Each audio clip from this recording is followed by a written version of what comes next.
Welcome to the rat house, baby, where the truth ain't quiet, and neither are you.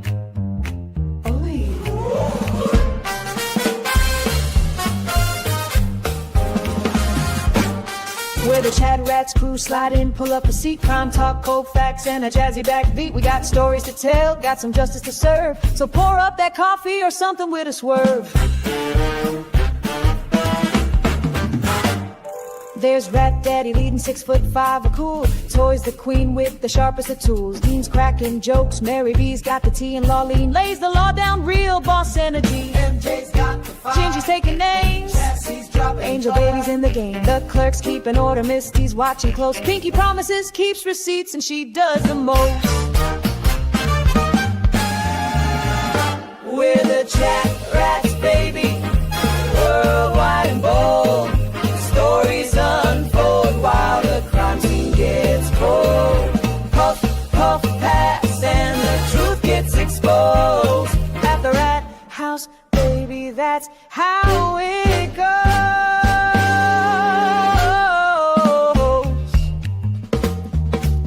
Snap, snap. Cherry lights it up. Cherry lights it up, neon glow behind her head. Tombstones drops the facts that awake the dead. Connor's taking notes, Janine's on the clock. Petty the paralegal keeps the court on lock. Sweet woman, sweet, but she'll sting if you like. Calypso keeps it cool, got that island vibe. Prince Lover's in purple, that Texas pride glowing. Sherry's laughing loud while the facts keep flowing. Bum, bum, bum, bum, bum. Ba-da-bum, ba-da-bum, ghetto.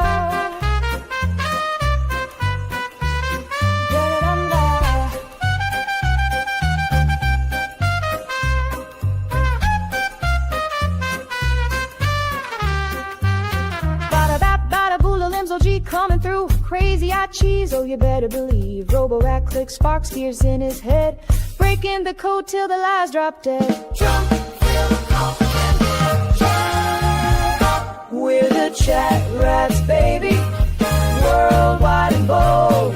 Stories unfold while the crime scene gets cold. Puff, puff, pass, and the truth gets exposed. At the rat house, baby, that's how it goes.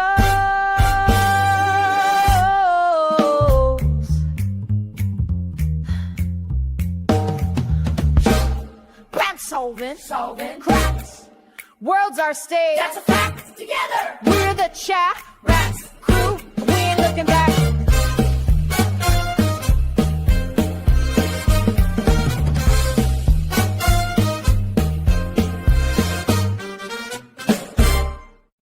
What up, everybody? What's going on? What's happening? What y'all doing?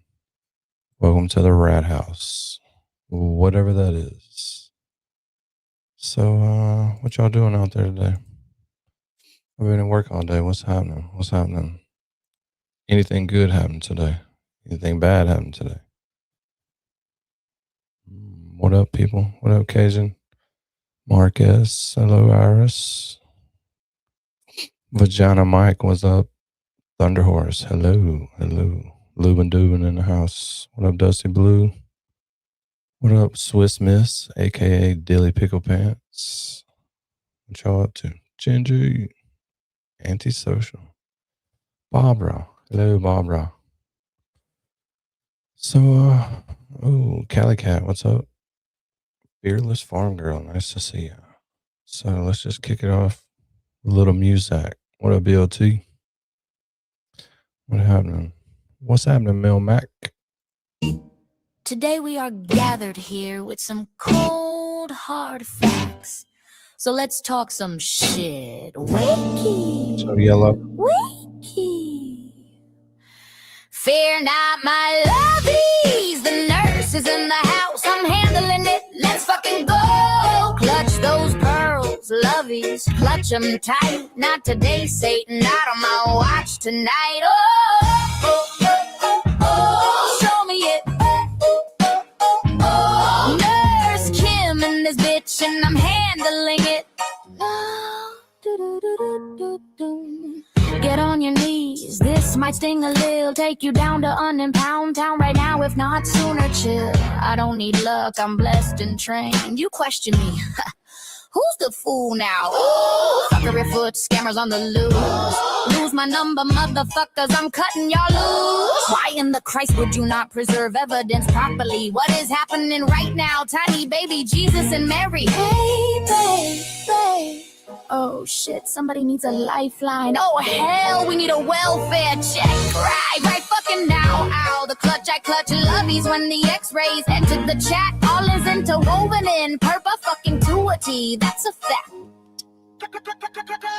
Fear not my lovies, the nurse is in the house, I'm handling it, let's fucking go. Clutch those pearls, lovies, clutch them tight. Not today, Satan, not on my watch tonight. Stop it, show me it.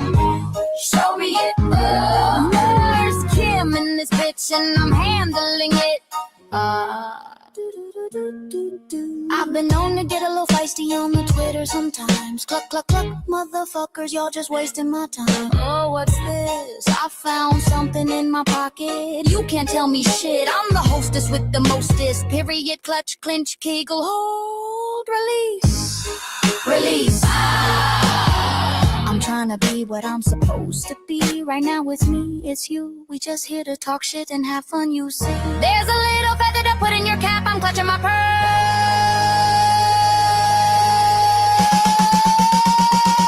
Stop it. Show me it. Ooh. Fear not, lovies. We'll take care of it. Fear not, lovies, we'll take care of it. Fear not, my lovies. The nurse is in the house, I'm handling it. Let's fucking go. Clutch those pearls, lovies, clutch them tight. Not today, Satan, not today. Show me it. Nurse Kim in this bitch, and we running this shit forever. Right now it's me, it's you. We just here to talk shit and have some fun. Now clutch, clench, kegel, overly.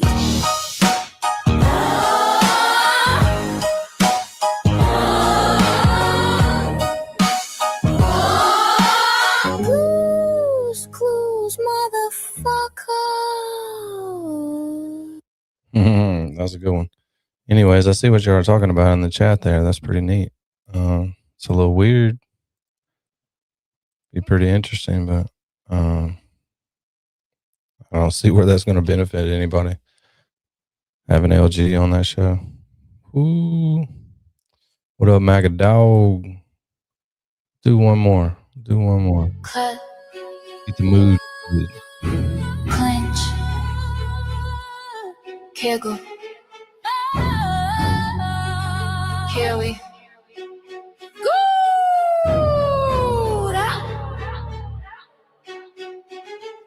Scalpel so sharp when I step on the scene. Facts on deck, my cut so clean. Dear little sweet, baby Jesus, grab that spleen. I clock your vitals while you spill that tea. Truth got pulse, you flatlined on me. I scrub and clean while y'all talk cheap. I chart receipts, no gossip sheets. Next patient, please, I don't treat deceit. Clutch those pearls, bitch, breathe. This is Nurse Kim's creed. Facts stay raw, I don't plead. Mic in my hand like Ivy's feet. Going for pressure, that's the Boston way. I bleed, no cap, truth in my veins. Run stacks all day. Talk your shit, but mind your speed. Cause clutch is part of the creed. Talk your shit, I sterilize scenes. Burn through lies like I'm autoclave steam. Mask on tight, can't breathe my air. Pressure so thick, it'll cold you there. Vitals jump when I walk in clean. Truth gets served while you spill that tea. Calm as a cut, no shakes, no plea. I make the facts bleed, pretty for free. Clutch those pearls, bitch, breathe. This is Nurse Kim's creed. Facts stay raw, I don't plead. Mic in my hand like Ivy's feet. Going for pressure, that's the Boston way. I bleed, no cap, truth in my veins. Runs facts all day. Talk talk your shit, but mind your speed. Cause clutch is part of creed. Oh, you still with me, lovies? Don't chase clout, chase context. Oh, dear sweet baby Jesus. Half these takes need triage. Read this chart back, word for word. Every line I spit is a fact confirmed. Perception versus projection, same disease. Only truth gets sanitized by me. Blues Clues, motherfuckers is Debbie. Clutch those pearls, bitch, breathe. This is Nurse Kim's creed. So I just saw Turtle Boy post he's gonna do the Turtle Club on YouTube. Is it like a members only? I'm not really understanding that. But just now posted it for 8:30. So he's gonna dual stream it or something. Not real sure. Anybody else see that? I sees it. That is a surprise.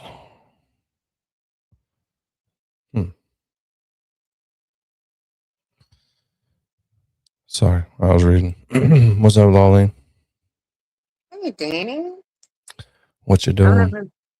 I've got my fire. I've got my football on the other phone. I've got my wine, and I got my ChatRats. Great night. Oh, We're down 14-7 though in the first period, fourth quarter, but we're good. yeah. So I just saw Turtle Boy posted the Turtle Club for YouTube. I'm part of Turtle Club if you want my login stuff. No, I'm saying it's set up for on YouTube, not on the website. Oh. Just put it up. There's also an ominous message from him earlier about trying to get in touch with Tom's CPU.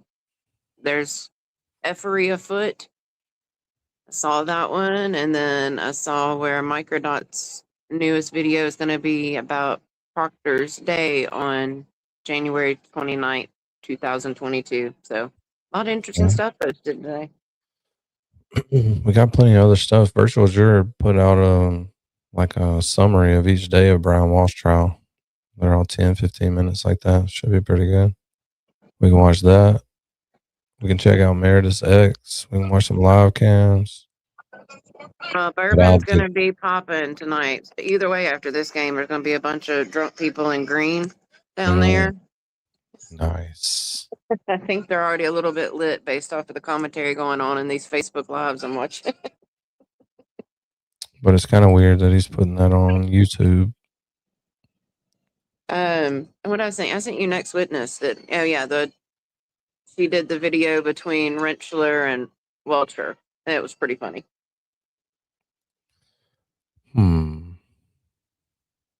Trying to figure out which one to watch first. Let's see. I don't want it to get too monotonous with. Cajun Butterfly says it's not going to be members only, is what she's seeing. Yeah, that's what I'm seeing too. Not sure why. Meredith has her own YouTube channel now. Holy shit. Holy shit. Let the content rain. What's up, Leah Baker? Oh, there's technical difficulties, so he's doing it on YouTube. Well, that fucking sucks because I waited all this time to go late. Let me see what he's going on.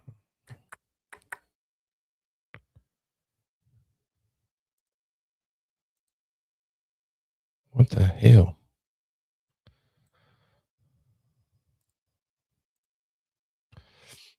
So let's you want to start out with the Next Witness, or you want to start out with Kouri Richins? Up to the chat. What's going on with Kouri Richins? They have some pretrial hearings or something happening? Yeah, I think they had some more hearings yesterday. Because their trial starts the 18th, is that correct? I think so, but Virtual Juror put out a video 4 days ago with her. Yeah, Yeah, I didn't watch it. I saw it come out though. Yeah. Part 5 of her timeline. I'm trying to get her link. Sorry.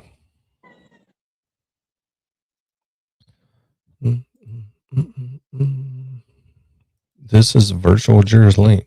People, go Like, subscribe. looks Go like Next subscribe. Witness is winning in the chat, but it's whatever you want to do.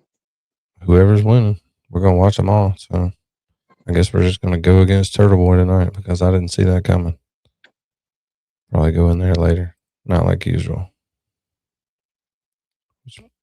All right. No, you're gonna have to come back on then to go on the bourbon cam. Because I can't wait to watch it tonight. No, that's what I'm saying. I'm not going anywhere. We'll have to flip back and forth or something. I'll watch it here while we do whatever. But gotta get them hours in. So this is Next Witness new video. She's awesome too. And you can see our name on the subscriber thank you list. Yep. Big time now.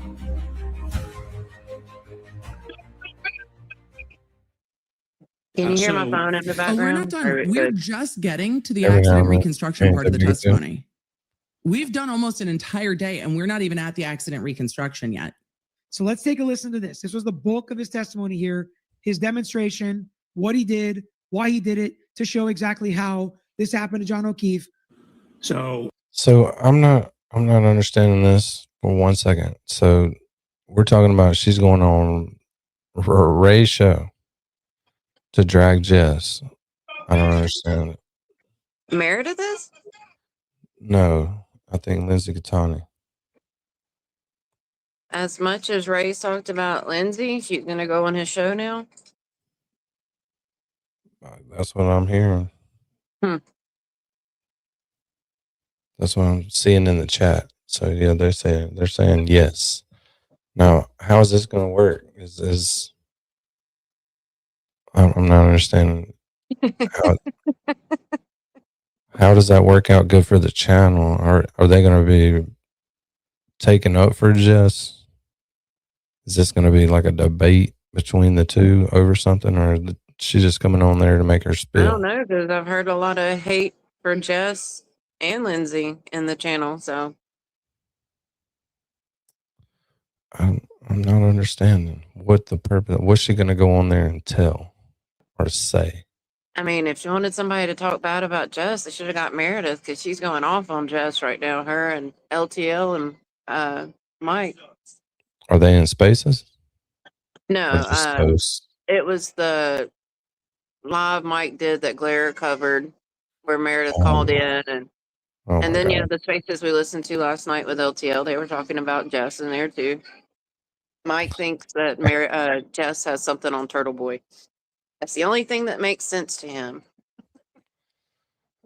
I'm confused, but I guess we'll have to wait and find out.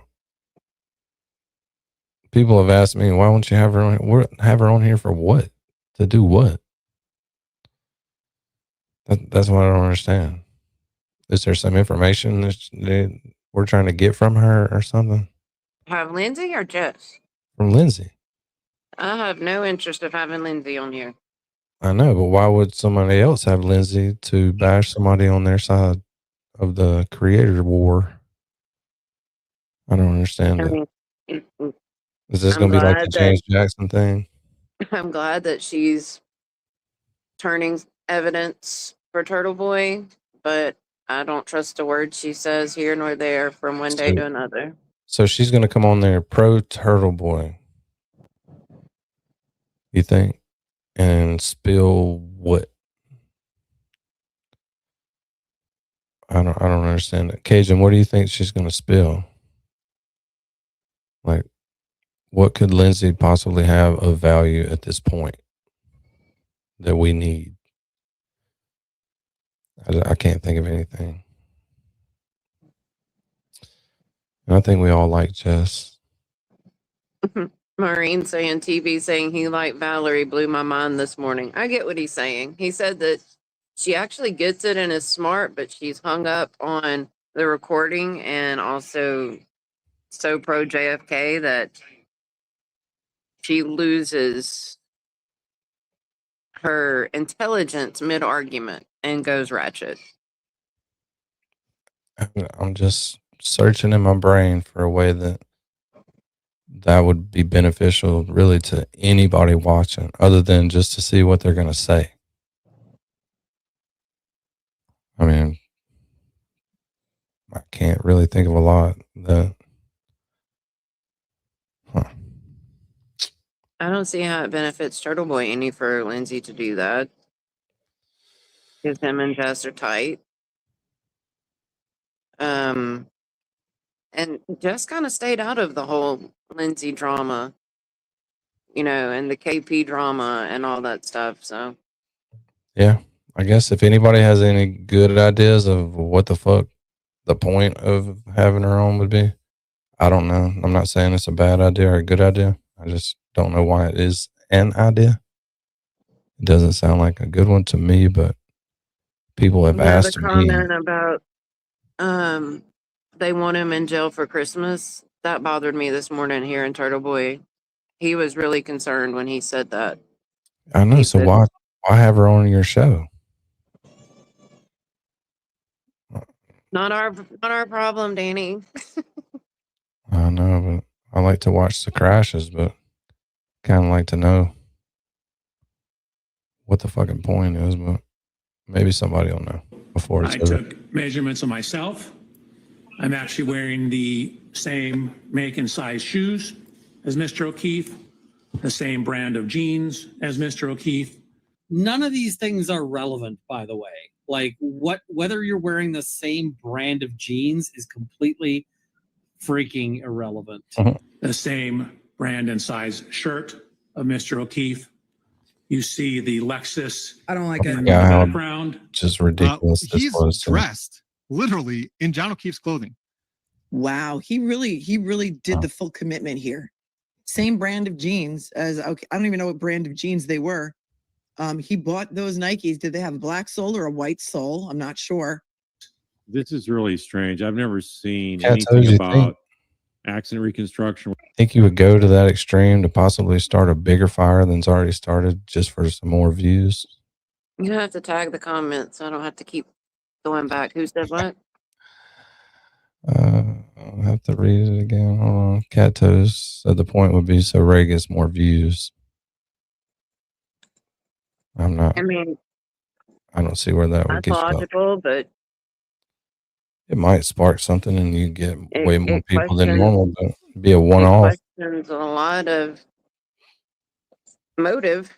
If it's just views, that's pretty disappointing. All right. I'm sorry. I got to get back into the video mode.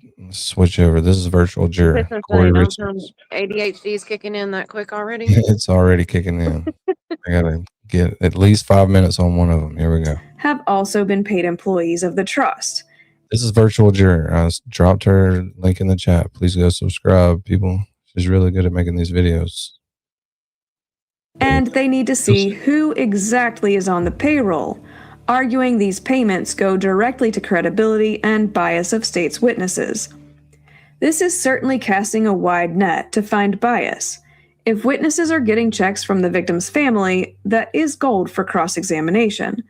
The prosecution and Katie view this as harassment and a fishing expedition, arguing that Kouri, the alleged eliminator, has no right to see the money she supposedly tried to steal.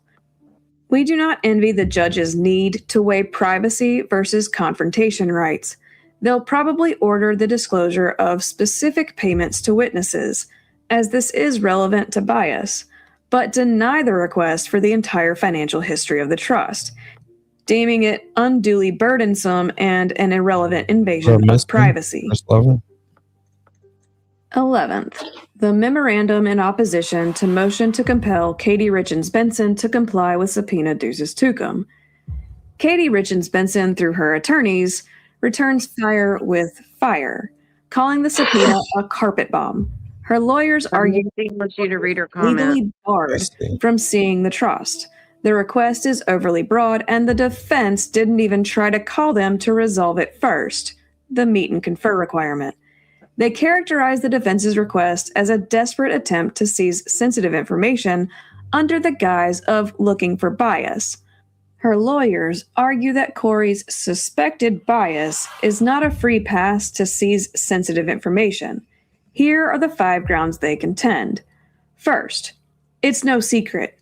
If it were, it's one of the worst kept secrets in the world, that certain witnesses are her retained experts. One even readily testified to being paid. Second, she's not entitled. The Utah Trust Code and Eric's trust agreement specifically bar Kouri from seeing these financials. Eric's trust gave Katie sole and absolute discretion to provide limited or no information to beneficiaries. Third, it's overbroad. The defense's request is a carpet bomb, demanding every receipt, invoice, bank statement, and handwritten note, which is burdensome and irrelevant. Fourth, it's privileged. The request improperly demands privileged attorney bills and expert communications.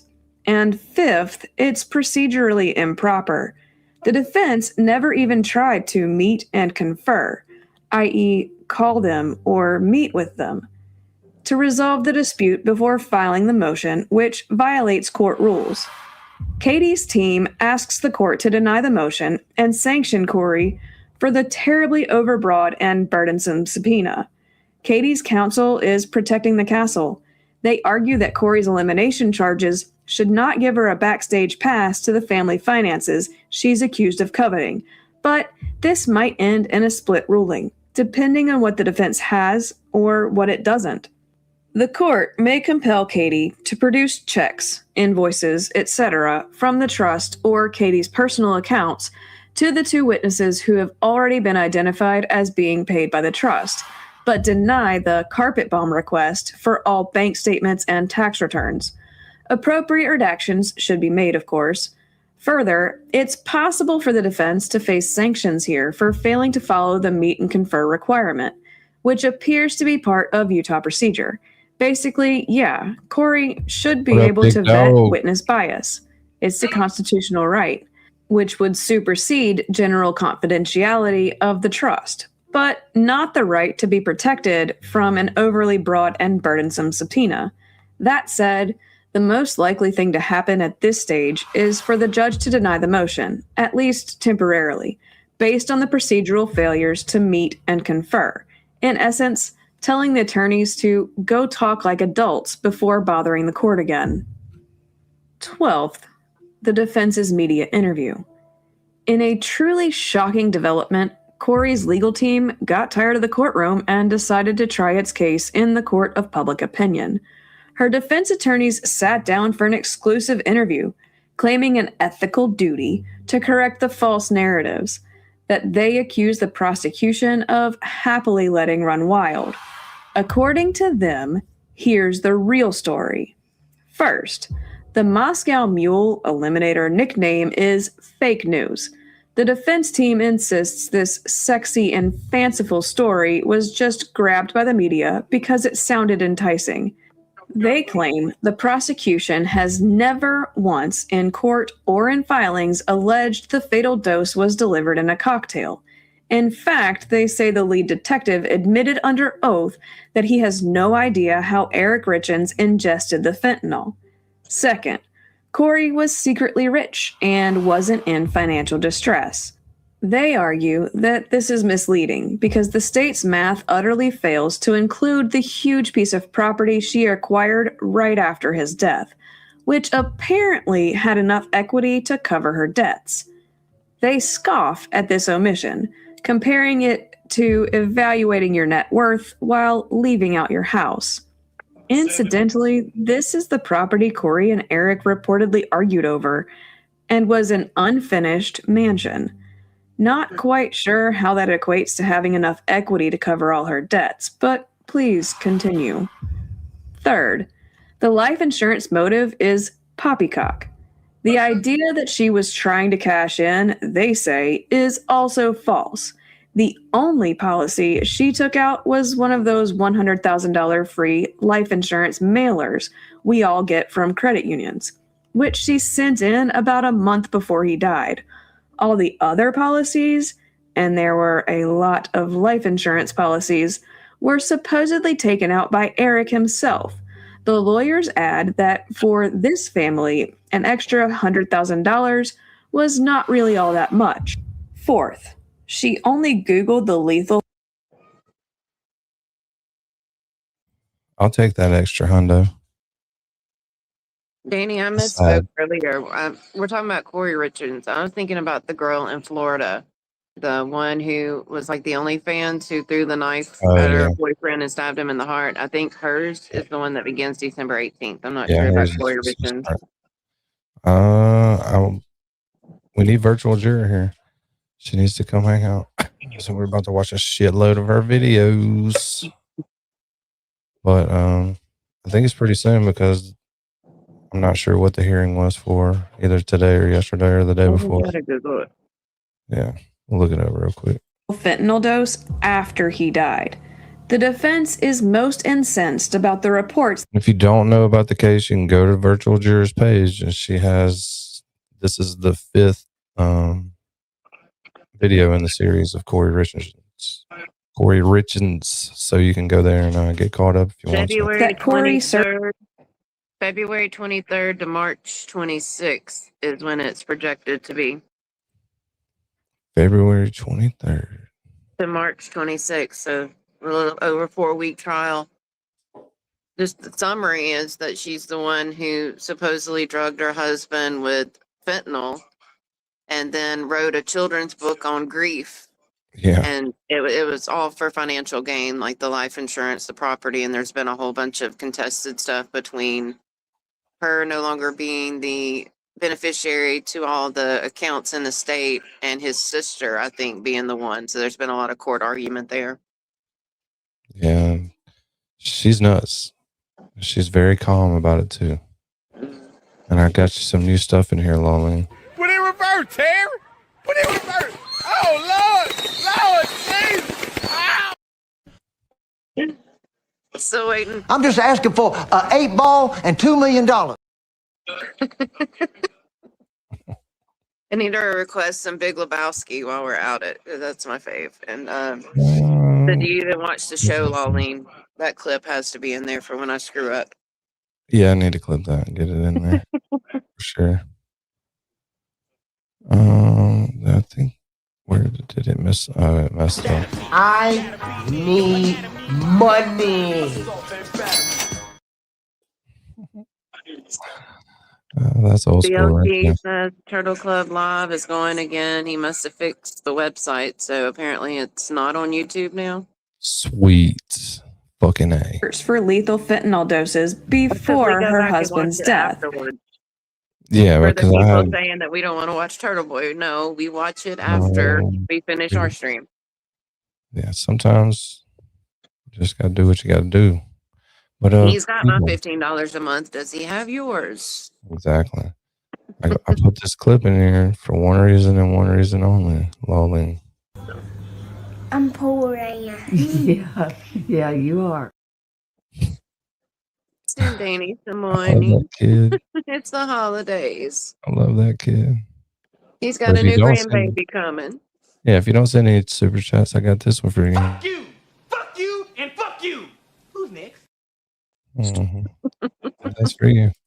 They state this is just not the case, and the court records prove she made those searches after the medical examiner told her that fentanyl was the cause of death, a search that they argue makes perfect sense for a grieving, confused widow. Ultimately, the lawyers claim they had to break their silence and come forward. Karen. They frame the prosecution's narrative as sexy fiction and claim an ethical duty to correct false narratives. They feel the prosecution has gotten personal, used unusual language in its filings, and has failed its duty to justice by not correcting this misinformation. They are deeply concerned that all these false media headlines have made it impossible for their distraught and heartbroken client to get a fair trial. When asked for comment, the county attorney's office gave the legal equivalent of a motion to strike for ridiculousness, stating they would Has address all 227 matters people in here, through Clark. the legal process rather than in the media. Screenshot that, Clark. There's 227 people in here. Last but not least, we have the court's order from November 2025 regarding Giglio material. This is a clean sweep for the state regarding the Knock and Talk interview from 2023. The defense had hoped to prove ethical violations, implying the police knew Kouri had a lawyer and interviewed her anyway. The judge ruled that because she wasn't in custody, no handcuffs, and free to leave, and hadn't been charged yet, her rights were not violated. Furthermore, the judge reviewed the state's outside counsel notes in camera, or in his chambers, and ruled they were work product, containing nothing exculpatory. We can just hear the state saying, "See, we told you," meaning the defense does not get to see them.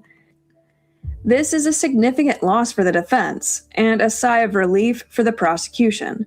The defense was hoping to get the statements thrown out, on a technicality, or find something dirty in the investigator's notes, but they hit a brick wall. The judge's ruling solidifies that the police tactics were lawful, ensuring that whatever Kouri said during that initial interview stays in evidence. The state avoids a Brady violation regarding the notes, and the case moves forward with the prosecution's investigative record intact. In sum, this case is turning into a procedural cage match over discovery and witness credibility, encouraged by the recantation of a jailed drug dealer who now swears he only sold OxyContin and never fentanyl to anyone associated with this case. The defense is using this convenient reversal to demolish the prosecution's entire drug supply link. They're leveraging this exculpatory or not bombshell to demand Kouri's immediate release on bail and accuse the state of knowingly concealing evidence. Meanwhile, the state doubles down, dismissing their witness as an unreliable street-level hustler whose new story doesn't change the motive, opportunity, and death by fentanyl evidence. In the meantime, both sides are fighting over whether the victim's sister, Katie, has to turn over the trust financials in order to prove witness bias, and the defense has taken the fight to the media, effectively launching a public relations counteroffensive to reduce the sexy and false narratives surrounding the Moscow Mule and Kouri's alleged financial distress to rubble.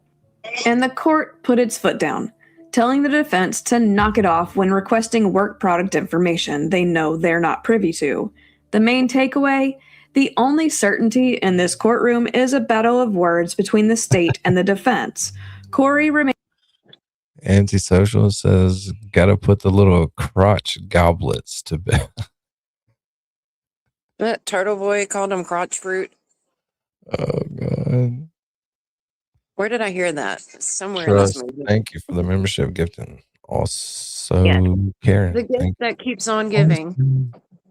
It really does. It's Christmas time. Remains innocent until proven guilty, and her trial looks to be emerging over the horizon soon. Unless the defense has another card up their sleeve, we have yet to see. Well, that's all we have. So, Virtual juror. We got a bunch more videos from her, but we're going back to next witness right now. Where somebody's actually trying to dress up like a murder victim. This is really creepy. And he stood there with a ruler next to his vehicle in the same clothing, same brand of jeans. This is so creepy.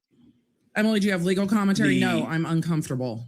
We have matched the height to the Lexus. See, he got a hat that John Q was wearing. He got the same exact shirt, same exact jeans, same exact sneakers. And There's 1,000 times they lost this case, but this was a big one. Like, that jury had to be sitting there going, what in the fuck is this motherfucker doing? Like, this ain't telling me shit. Well, I don't know if they realize it so much now at this point, until But the when defense Rentschler expert. laid it out Yeah. to him, Like at this point, they're like, oh yeah, his arm does line up. That would make sense. And then you get the he crash did daddies up there pirouette. who are like, it couldn't have broke and then cut his arm in the air. It wouldn't have broke and cut his arm. The pieces would have gone before his arm, and all the testing that they did, like it was just amazing. This He's is gonna about be the same good. height and weight of John O'Keefe. So you're dressing What's up up, as a murder trust? Appreciate it. victim? Virtual You're jurors the in the house, expert? people. So he's plugging himself Welcome. into the Oh, that's equation the as though big he's John O'Keefe. I Oh, that's Discord. had thoughts when I saw Until the you color get of in the there. shirt, I got too many screens open. and that Just somewhere. it got weird. Same shoes, same jeans. You want to be What's John up, Mo? O'Keefe. You wish you were John O'Keefe. But he said he's about a half inch shorter than John O'Keefe and a couple pounds heavier. Sure, so we're right basically, he about makes the that. perfect person to use for the demonstration. Trey got that This membership. is really And bizarre. Danny, Why would that's you have like like a crash dummy? a great thing to bring up right now about how much Massachusetts paid for Rentschler and Hank, Miley, everything. Because right now, their argument in the civil case with Karen wanting all of Proctor's phone is that it's not cost effective. One, it's like unduly burdensome to get it all to them, but that it's not cost effective. I'm like, I can't wait for this argument in court. They're going to be like, y'all paid over $2 million to put her in jail, threw that money in the garbage, and you're saying this isn't cost effective for her to prove her own case?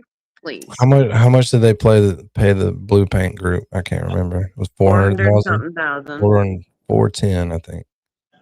$410,000 to fucking testify. Now the laser camera they set up, that was pretty cool, but I don't think that it was really relevant to what they were doing because they didn't have two things to match together. Well, because primarily the camera above the garage had been moved and changed out. So that makes it null and void any testing they do after the fact because you can't guarantee the angle, you can't guarantee the location. They can't guarantee shit up there. They just do it. And they say that. I mean, he literally testifies this. Well, we don't know where the point of impact was. We don't know where he You landed. just We don't know photographed the how it whole happened. motherfucker. Like, But you come can down put here. your arm up to a tail light and touch it at certain heights and 400 angles, and yeah, it'll align. $400,000.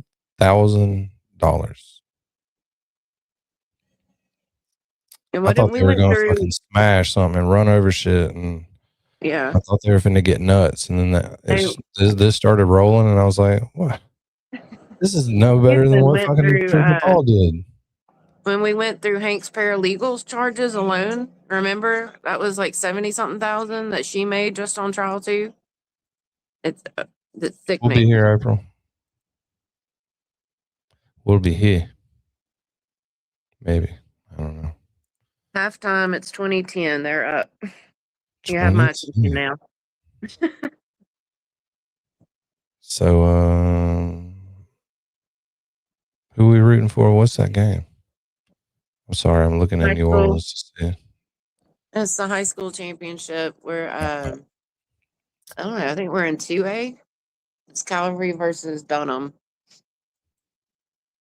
Got it. You said there's no restriction on what you could do, so you wanted to become like okay, a stuntman for this? Not only did he buy an exemplar Lexus, but he bought the same brand shirt, the same brand jeans, the same brand sneakers, put them all on the bill, except for Mr. whatever your name is, Dr. So-and-so. You're not wearing a hoodie. And he was wearing a hoodie over his t-shirt. Even we know that.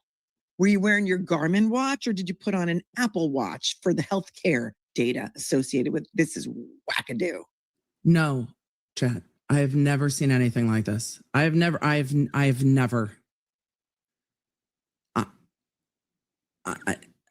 No. I don't know. No. Again, I agree with everybody that's saying it is a little weird that he dressed like John O'Keefe. I think that's absolutely weird. But I do think using something of the same height and weight-ish as John O'Keefe to show that it is even possible for the taillight to line up with the arm is an important first step. Unfortunately for the Commonwealth, that's the only step really that they took and proved. So now I'm wearing, in addition to the same shirt, There's a hoodie. Same type of sweatshirt. Oh my And God, this actually is so creepy. Like it's got the same exact, did he borrow the clothes from evidence? Look, he's got the same sweatshirt. He's got the same logo on the back of the t-shirt. I am so creeped out by, I've never seen an expert witness do that in my entire 3-decade career of dealing with experts ever. And he's got a hat. Same kind of baseball hat. We tried to determine the exact glass from the waterfall grill. Found out they were. Objection. There's never been any evidence that that glass came from the waterfall. Hello. None of that is, there's nothing in evidence about that. They were not able to prove where that glass came from, that it belonged to that bar or it came from the Albert's house. Have we heard any testimony from the person who worked at the waterfall who did testify about the video that that glass came from the waterfall? We never heard that. This is South Park. It is. No one knows exactly where that glass came from. And there's no evidence to support what he said. Talked quite a bit. Couldn't that glass have just been thrown out by somebody else? Like after the fact? Moved by the snowplow, because we know the glass on the bumper didn't get there naturally. No, no way. It got there the same way that hair rode all the way through that snowstorm and then melted off in that Sally Port. And that hair was still there. Bonded. About Whatever. Dr. Welcher's test with the paint, so I want to ask you some questions about that. Sure. Were you ever under the impression that Dr. Welcher was trying to reenact the actual collision when he did that blue test? Now is where Hank Brennan is going to decide to nuke his own case. Brennan is so over his head. He doesn't know what he's doing. He's actually burying his own case. He was holding a glass. He was dressed as the victim. He was completely dressed as the victim. So based on the cosplay, yes, I thought he was LARPing what happened in the accident. Pretty clearly, that's what he intended to do. If he wasn't, then what is the fucking point? If he wasn't intending to model this, then there's no reason to do it, and there's no support for his conclusion. What would be the fucking point of it and its relevance? What else do you think he's doing? I'm going to lose my shit. If your proposition is that he was not trying to reenact the test. Oh, that's so sweet of Next Witness to add Kurt in. Yeah, but look who's on screen with him. I didn't remember her ever being on his panel. Shorty? Yeah, I didn't remember her being one of his guests. They're still trying to figure out sex cult. So apparently he had technical difficulties and was going to do it on YouTube and then got the technical difficulties straightened out. And now it's back on this website, is my understanding, reading the chat. Yeah. I either read that or you said that already. Well, people are still asking that are coming in. Hey, Sarah.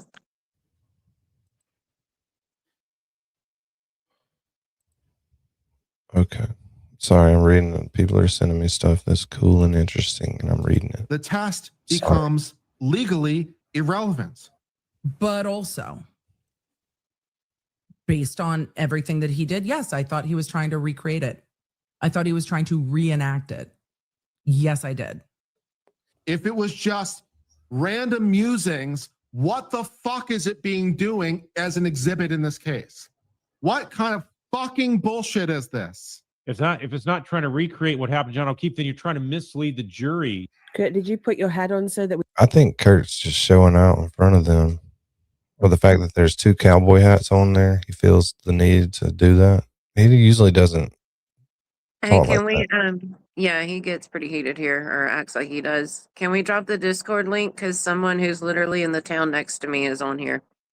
Okay. Yeah, I'll drop it. We couldn't see the steam coming out of your ears as easily, as readily?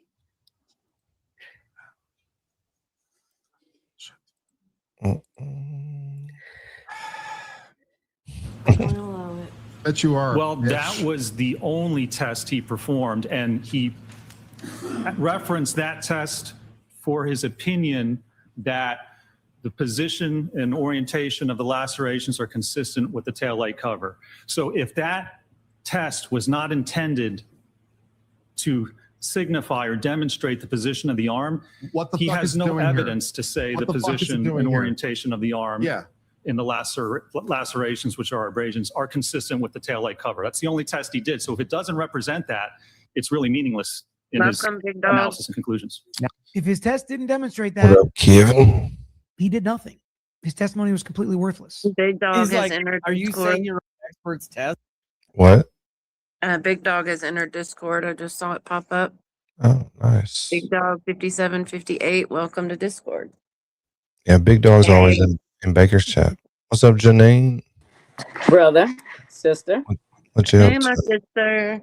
Hey, what's up? What are we watching? Where have you been the past 2 days? Jim Fox is the Turtle Club. It feels like I've They're been having technical gone for difficulties. what happens? It feels like what? It feels like I've been gone for like a month. You have.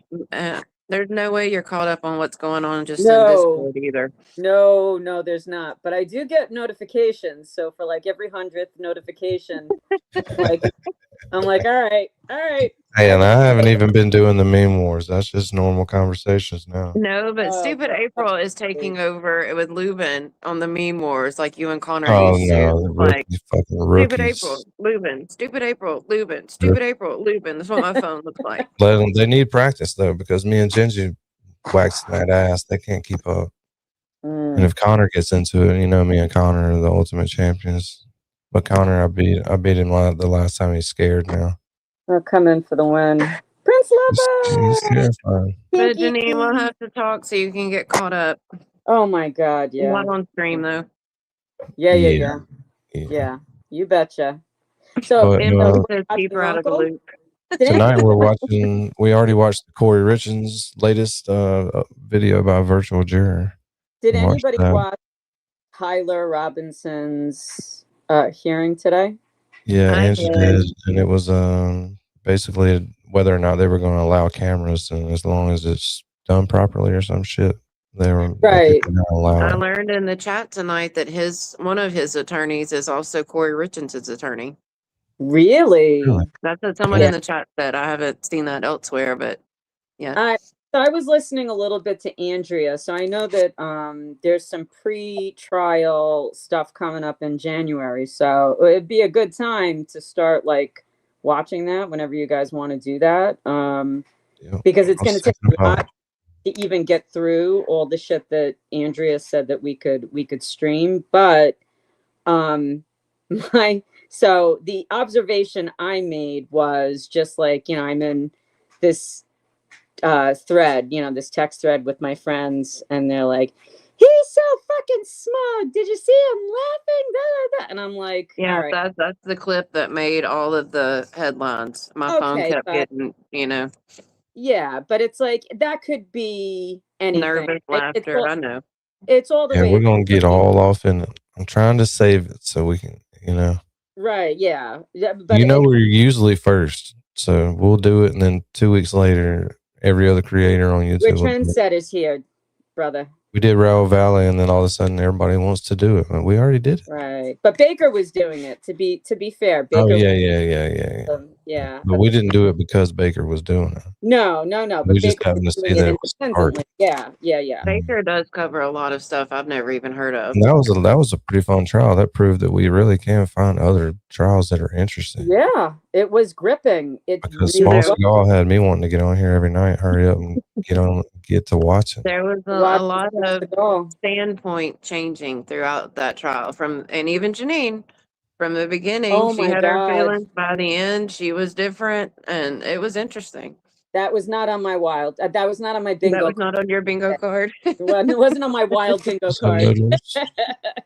Yeah, and that's going to be replaying too. I mean, does anybody know when Raul's second trial? Misty.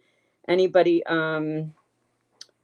Oh, I'm so out of the I loop. don't think he has But I love counsel you, yet. Misty. I haven't seen an update that he's obtained counsel, so I don't know if they No, he gave him hasn't. more time. It's He still did. pushed off. Yeah, still pushed off. Oh, for fuck's Did he sake. get an attorney, or they're giving him more time again?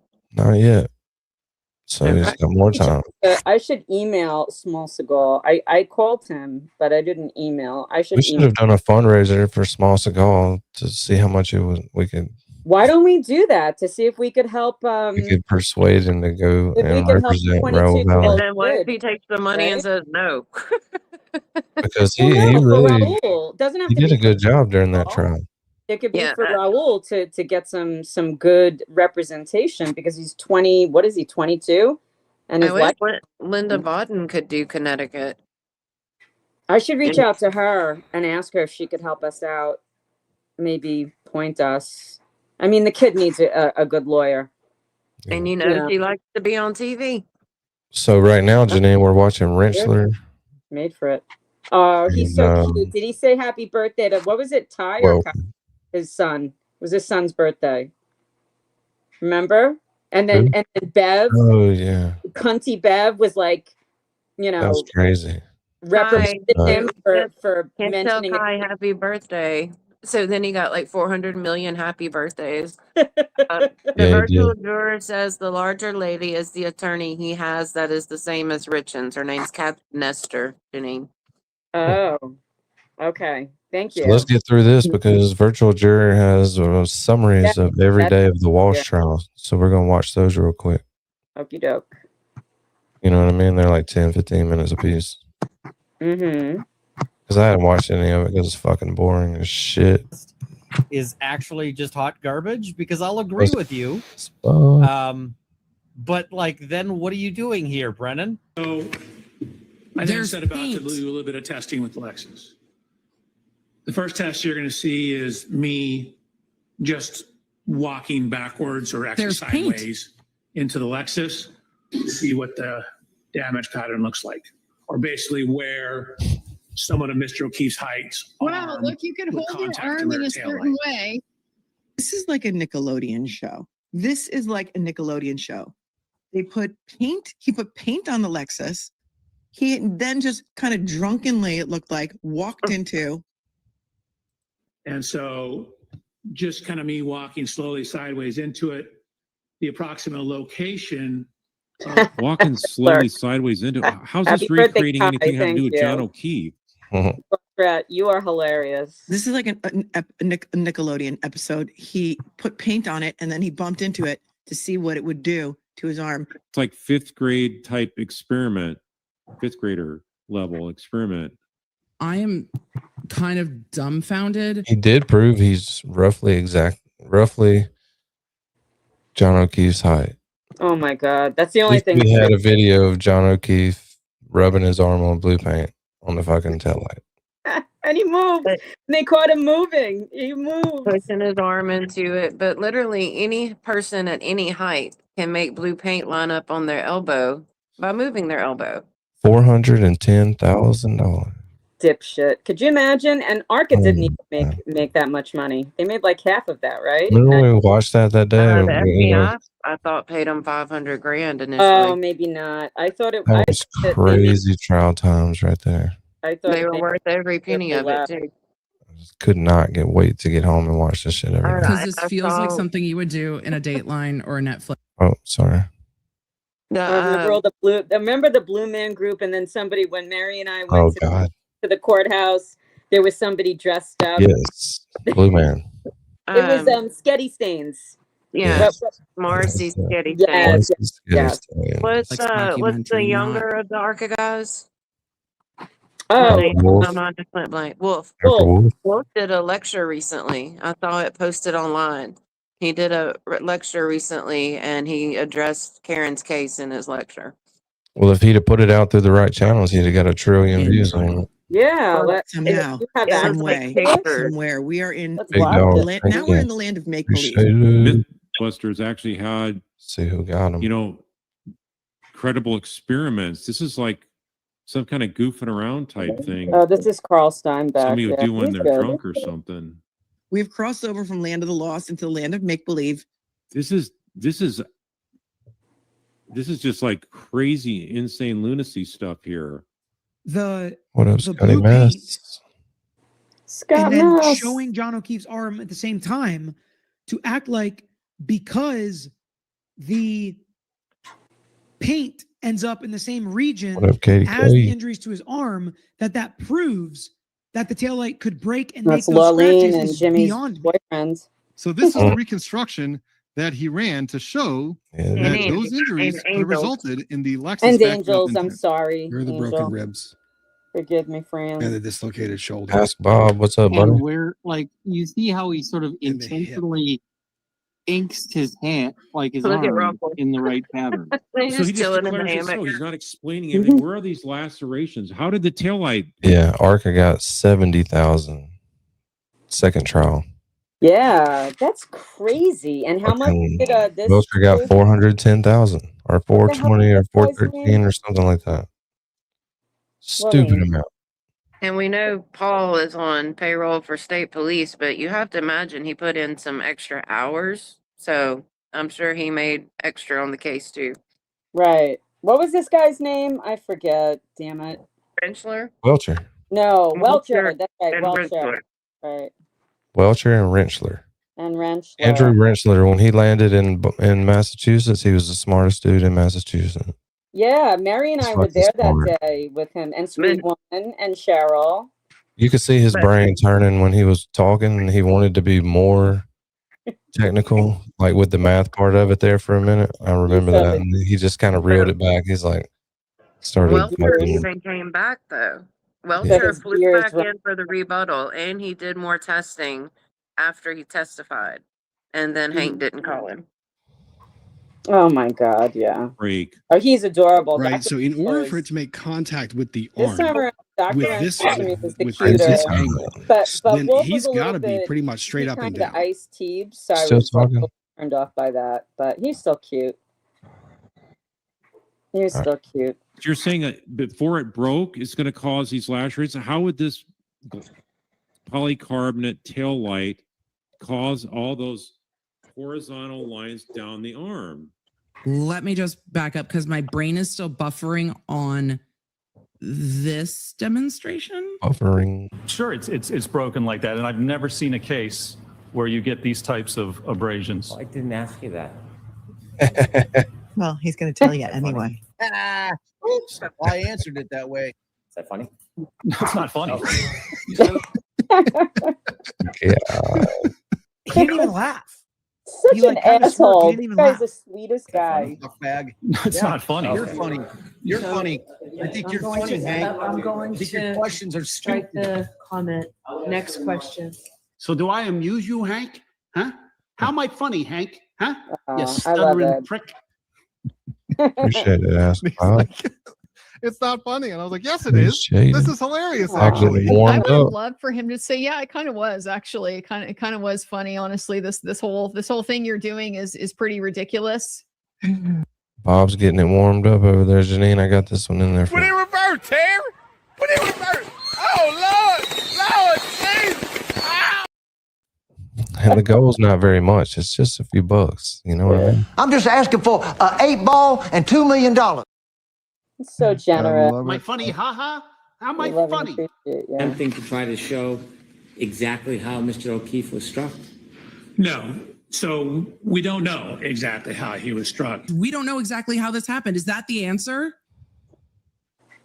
What? From the Hello, tail light, and Catherine. the second So, lines big up dog. with the approximate location of the lacerations Big on dog. Mr. O'Keefe's arm. Then I go back to my original point. In order for it to hit your arm there, based on what you just did, I would expect to see, let me see, can you guys see my mouse?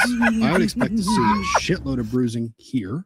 Pedestrian impacts are extremely sensitive to exact angles. A dislocated shoulder. And so where exactly your foot is, whether your foot's off the ground, I would expect to see on the hip significant bruising there. can have an effect on where you end up after that. I would expect to see broken ribs all here, just earthing broken, 23 miles an hour. Yeah. Not just the injuries he did sustain, but the injuries he didn't sustain. Explain to me how that's possible. I expected that out of this witness, and we just didn't get it. You don't have enough information to do a reconstruction. How are we here? You don't know where he landed. You don't know where the impact was. This 10 to 20 foot estimate is wrong. You have no idea where the point of impact was in this collision, do you? Nobody does. Well, what that tells us is Got him. the Commonwealth's case is 27 in the bad. chat again, clerk. I'm asking you, not nobody. Yeah, You, excuse me. So go ahead and ask the question. Dr. Jackson. Let him cook. Let this witness go. This is not a witness you need to worry about. Robin, thank you. Look at his face. He's like, thank you. Bring it. Yo, mofo, he didn't come to play. He didn't come to play Bring video it. games. Spanky danky. Go ahead and ask the question. Oh, this is gonna be good. I can't Bring tell it, what guy. fucking Bring ass. it. Well, thank you, Oh, this is gonna Robin. be good. Dr. Rentschler, Nobody knows. You don't know either. before this jury, Oh, have Jennifer. no Put up with the shit. idea where the point of impact was of this collision, do you? that's correct. There's no evidence. Whoops.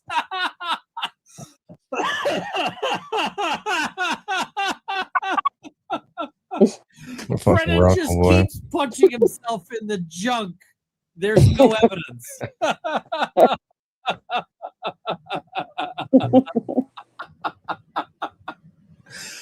Oh, Brennan. Damn. Judges disregard that. Try Have you ineffective ever heard the overtime. term variance before? I have. What do you understand that to be? That means differences from the answer, Reactions. What? Sorry, differences from what? from typically the correct answer. Like meaning that What? I like differences as a lawyer, right? Who's asked MJ.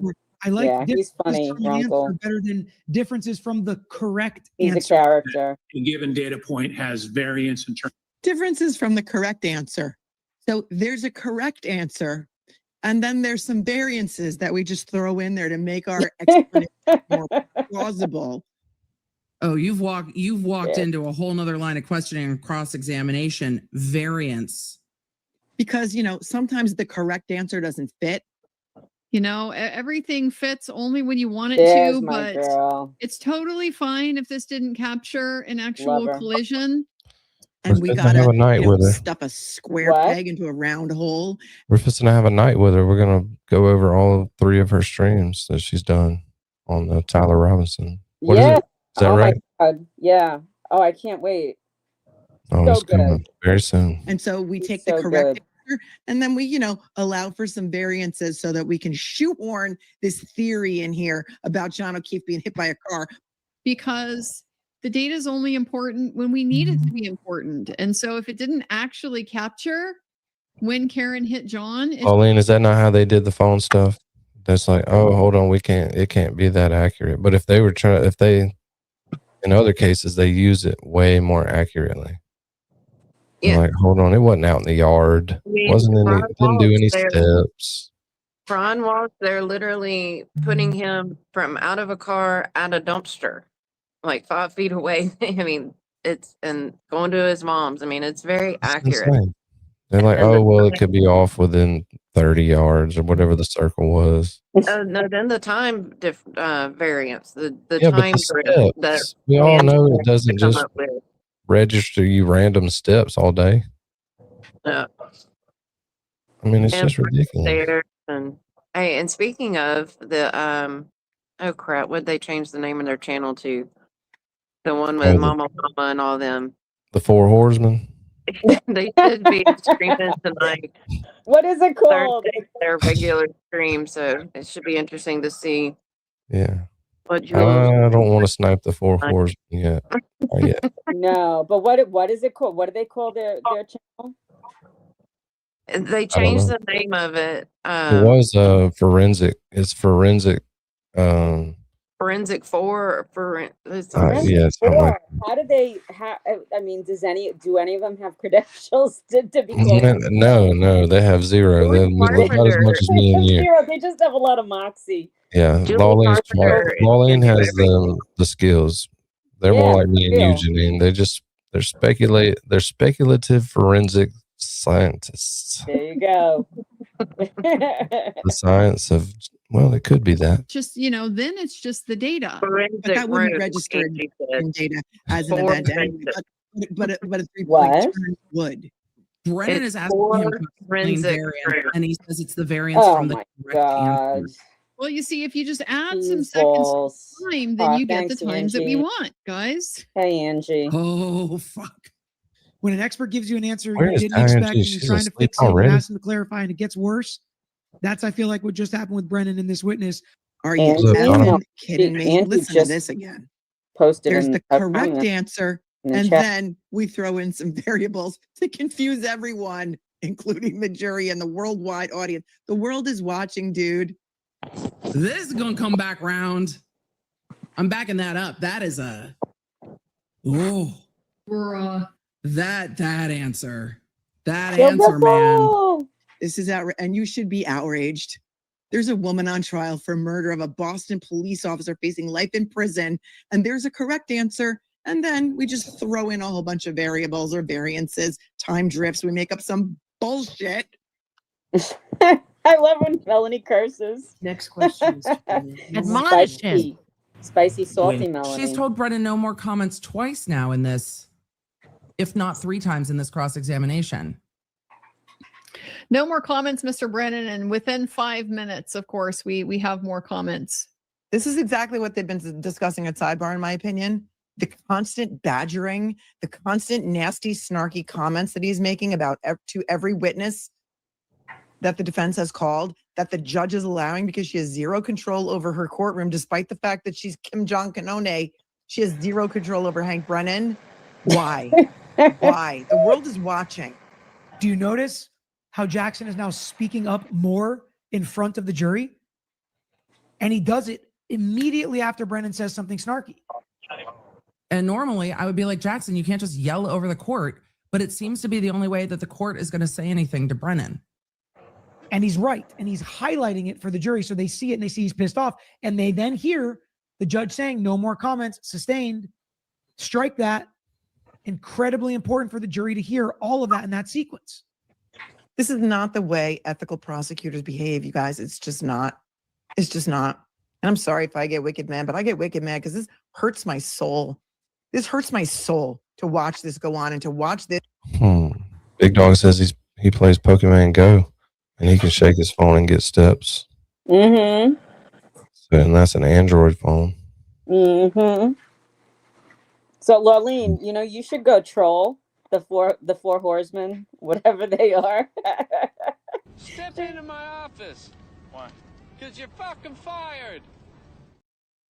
We should do that sometime and fuck with them. And then when they say things and they think they're smart, our girl. You know how long I would last in that chat? Oh God, about 4 seconds. Second, you started making too much sense. About 4 seconds. You were saying that there's so much in America. Yeah. Oh, they'll go away soon. In How long can that 2025, last? it hurts my soul. They probably won't. It's wild. Yeah. And this should not be happening. That's next witness. Next witness. And now we've got part 1, day 1 recap. The virtual juror. People, get subscribed. It's just pretty good. You're missing out if you don't. Mm-hmm. There's the link.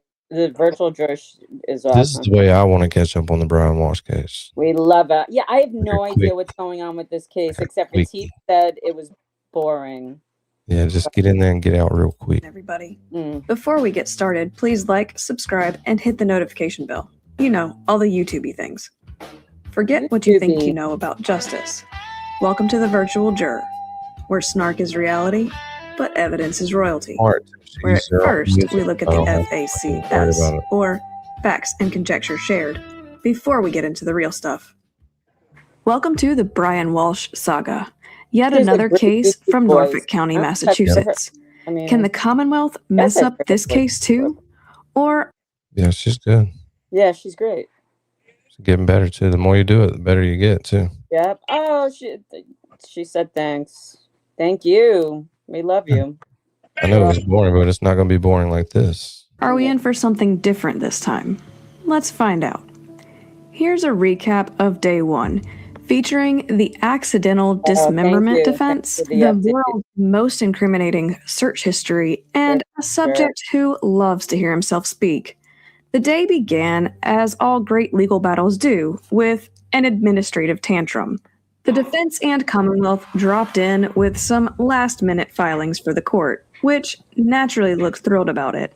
First up was the pressing issue of the whole. So Can you guys I'm hear me? not stopping it to do a bunch of talking, but Scott goddamn. just did something the last 2 days or the last day. Can't remember what day it was, but I saw what he did. That was pretty cool. I appreciate it, Scotty Miss. In the ceiling. Yep, the defense wanted to suppress a literal hole, dismissively stating they rest on the papers, which is lawyer speak for we can't be bothered to explain this, but trust us, it's important. The Commonwealth disagreed, insisting the hole was vital, arguing that it showed the thoroughness of the investigation.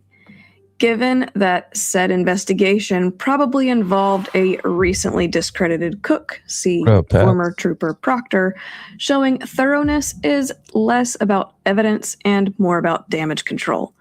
Ultimately, the court, unimpressed with the defense's "we rest on what we said" in the motion, promptly swatted down the motion, allowing the whole to stand as a testament to diligent police work. Next, the court was puzzled about Mr. Fastow's emails and does not recall discussing them. The Commonwealth, sensing a chance to spice it up in their opening, insisted the emails would be part of it. The defense bleated about hearsay, which was a nice argument until everyone realized no one knew which motion they were even talking about. After a painful few minutes of realizing numbers are hard, they finally located the relevant paperwork. The court, demonstrating peak judicial exhaustion, suggested the Commonwealth just wait until the corresponding witness shows up, essentially telling them to save the drama for the actual trial. The grand finale motion was the Commonwealth's attempt to sanitize the narrative by blocking the defense from mentioning the defendant's guilty pleas on the two other related charges regarding lying to the police and disinterment of the body. The court, in a stunning display of legal clarity, remarked that the law could not get any clearer because there is no law on this. Translation: we're making this up as we go. They delayed the ruling, but confirmed the defense can tell the jury that the defendant lied to the police, proving that while some truths are suppressed, the good, juicy insults are definitely staying in. Finally, after securing a few witnesses under a court-ordered leash and agreeing to 3 utterly thrilling stipulations involving an email, a DNA chain of custody, making the FBI witness irrelevant, and financial records that will probably bore you to tears, we're finally off. The jury shuffled in, got sworn in, and received their initial instructions, blissfully unaware of the 45 minutes of pettiness they had just been spared. Prosecutor Greg Connor didn't just walk into the courtroom. He strutted in to drop the mic on the defense's inevitable grieving husband panicked narrative. Clearly anticipating this move, Connor immediately pulled out the ultimate receipt: Brian's browser history, which reads less like a diary of profound sorrow and more like a syllabus for Body Disposal 101, a self-guided course. Oh my God. The prosecution strategically attempted to torpedo Brian's claims of being paralyzed by grief, suggesting he was quite industrious at 4:54 a.m. Because apparently, murder is a pre-dawn activity.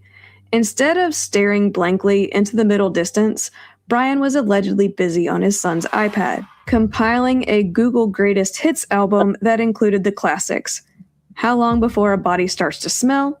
That's such commitment to research. And hopeful yet delusional, Can You Be Charged with Murder Without a Body? Oh my Spoiler God. alert, Brian. Yes, you can. He's so Connor dumb. then brought out the physical evidence, turning Brian's sudden death theory into a bad joke. He showcased the perfectly normal belongings found in dumpsters: a hacksaw, a hatchet, some rugs, and for some baffling reason, the victim's panty vaccination card. Nothing screams innocent grief like a murder kit and medical documents tossed with the garbage. To seal the deal, the motive was introduced: an unhappy marriage, a federal conviction, including future jail time, an affair, and most importantly, a tidy $2.7 million life insurance policy. Damn. Connor's implication was clear. Brian wasn't panicking. He was liquidating assets. Honestly, the only way he could have put a When you got those kind of insurance policies on your significant other, those are the people that rock climb all the time. And go on. Get the 3 boys who were like 6, 4, and 2. Oh, those boys. So quick though, Danny. Tonight's been the second night that I've seen someone in the chat say that they don't believe Anna Walshe is dead. I would really want to hear their reasoning if they will type it out. I'm curious as to why they don't believe she's deceased. Wow. This prosecutor has a hankish look about him, doesn't he? He doesn't look like as much of a dick though as Hank. Yeah, it's like a heavier Hank. Yeah, a sturdy Hank. This is heavy Hank. Spotlight more directly on himself might have been to actually ask Siri, how do I get away with murder? And leave the recording for the police. Defense attorney Larry Tipton faced the unenviable task of explaining why his allegedly innocent client would spend the first day of the new year turning his wife into an episode of CSI, Dumpster Edition. Tipton didn't just swing for the fences. He aimed for a completely different stadium, attempting a semantic maneuver so ambitious, it requires a special kind of delirium. According to this masterpiece of fictional grief, Brian didn't murder Anna. She merely suffered a sudden, unexplained death, right there in their marriage bed on New Year's Day. The story goes that Brian nudged her, because apparently that's how people wake up their wives, then nudged her harder until she rolled right off the bed, stone cold dead. A normal individual might dial 911, but Tipton argued that Brian, seized by the perfectly rational fear that authorities would immediately pin the blame on him and seize his progeny, chose the only logical path: simulate a murder.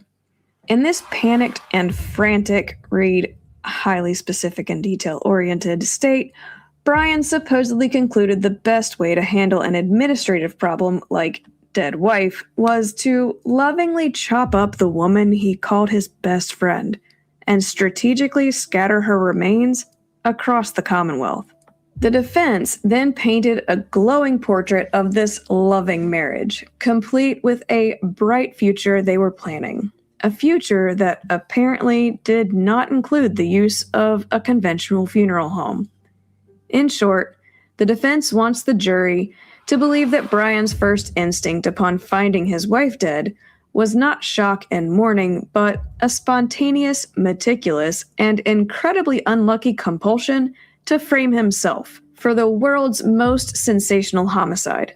Tipton's narrative sounds like a legal defense, and more like someone watched a B-list horror movie and genuinely thought, the purge could actually be real, and an excellent legal precedent.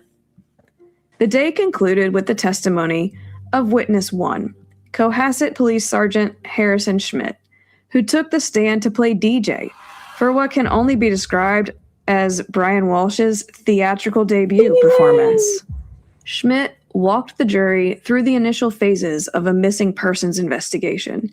He confirmed photographs shown of the Walshe residence, taken by the investigation team, including that hole in the ceiling. He then walked the jury through 3 audio interviews given by the defendant. The first and second conducted in the Walshe family home, back when police were still operating under the assumption that this was a missing persons case, rather than a gruesome DIY project.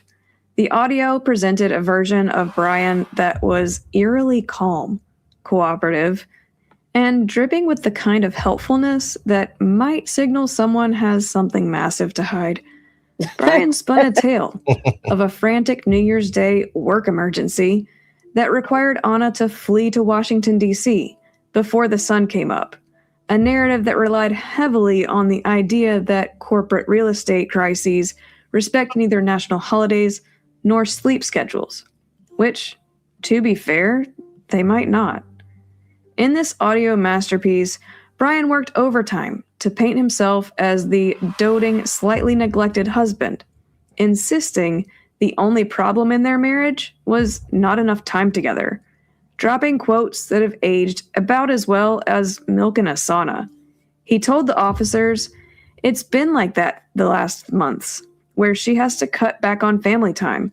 I was putting a lot of pressure on her for more family time."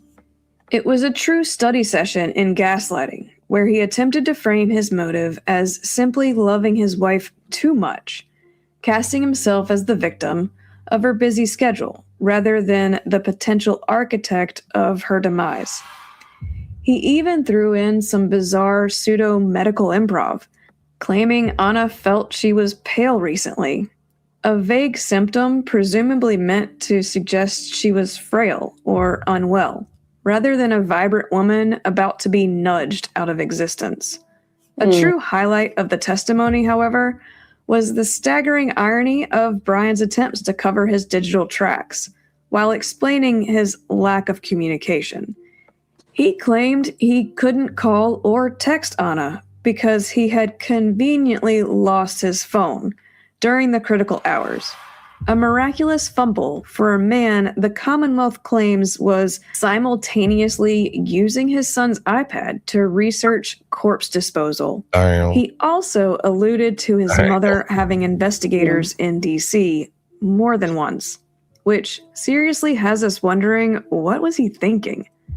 The performance culminated in a line that likely made everyone in the courtroom physically cringe. Quote, "I love my wife. This family doesn't work without her.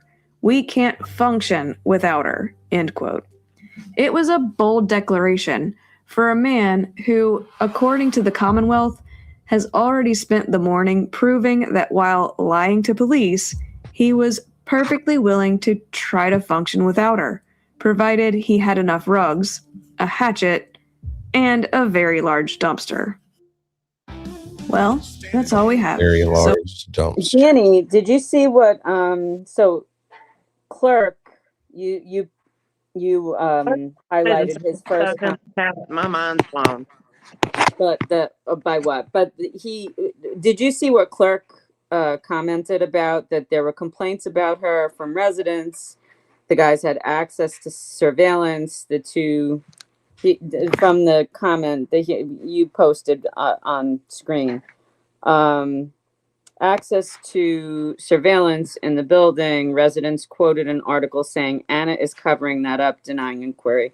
And then, virtual juror said that there was a Legionnaires outbreak. Was virtual juror, was that in the building that she managed? That too. What's that? I think Angie was saying that too. Yeah.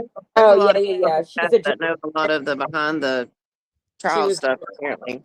Yeah, she was addressing Angie. So I guess Angie had asked about that. Sorry, Angie. Yes. Plus, there was a Legionnaire's disease outbreak in the same building with weeks of Anna going with. I guess within weeks of Anna going missing. That's weird. Yeah. That's fucking weird. All right, day 2 recap's only 6 minutes. Let's check it out. Watch Gloria Knows, and yeah, that was great. The chat was saying that the majority of them were at 2nd degree M, but a handful got to 1st degree M today based off of his officer's testimony, because he put in on January 2nd that he was supposed to pick the kids up at school when the kids weren't in school. So he put in the week before that he needed to leave his house on January 2nd. When he didn't have to get Rambo, what up, Rambo? 3-2, buddy. Phone was missing. 3-2. It was plugged into an electrical source and was being powered on and powered off.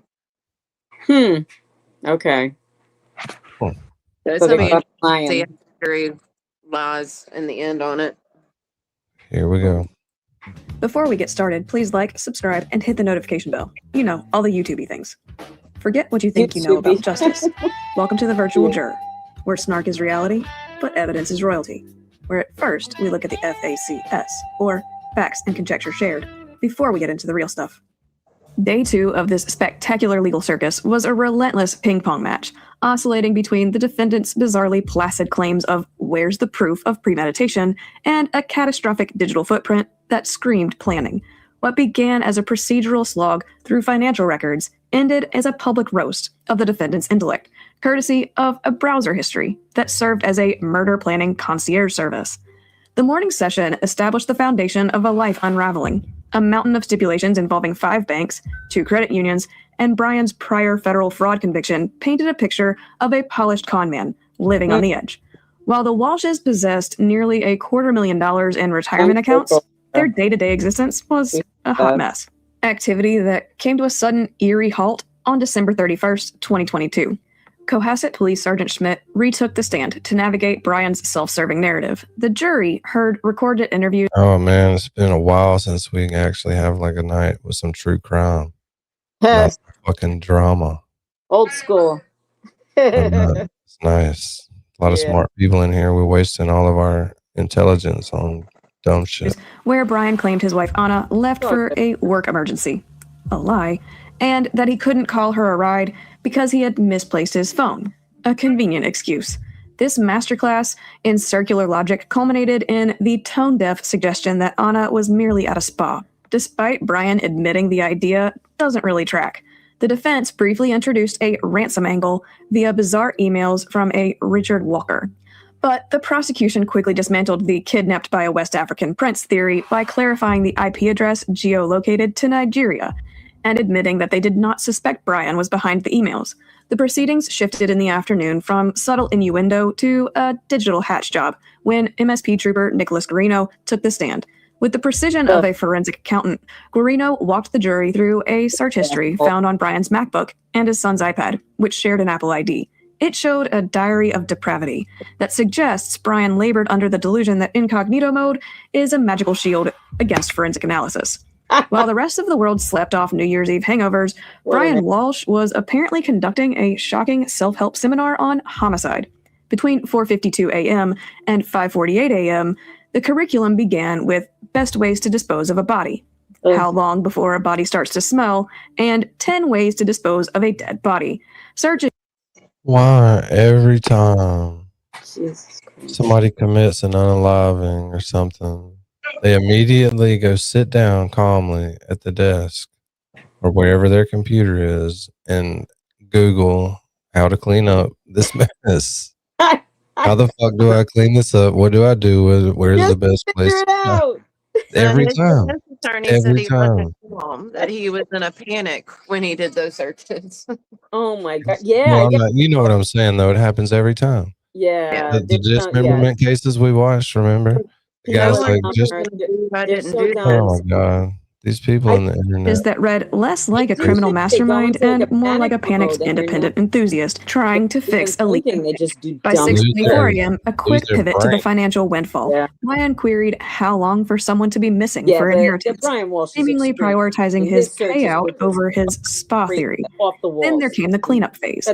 The searches spiraled into a macabre slapstick routine involving chemistry and biology. He Googled, how long does DNA last? Is it possible to clean DNA off a knife? Can identification be made on partial remains? How to dispose of a cell phone? And how to clean blood from a wood floor. Then came the baking soda logic.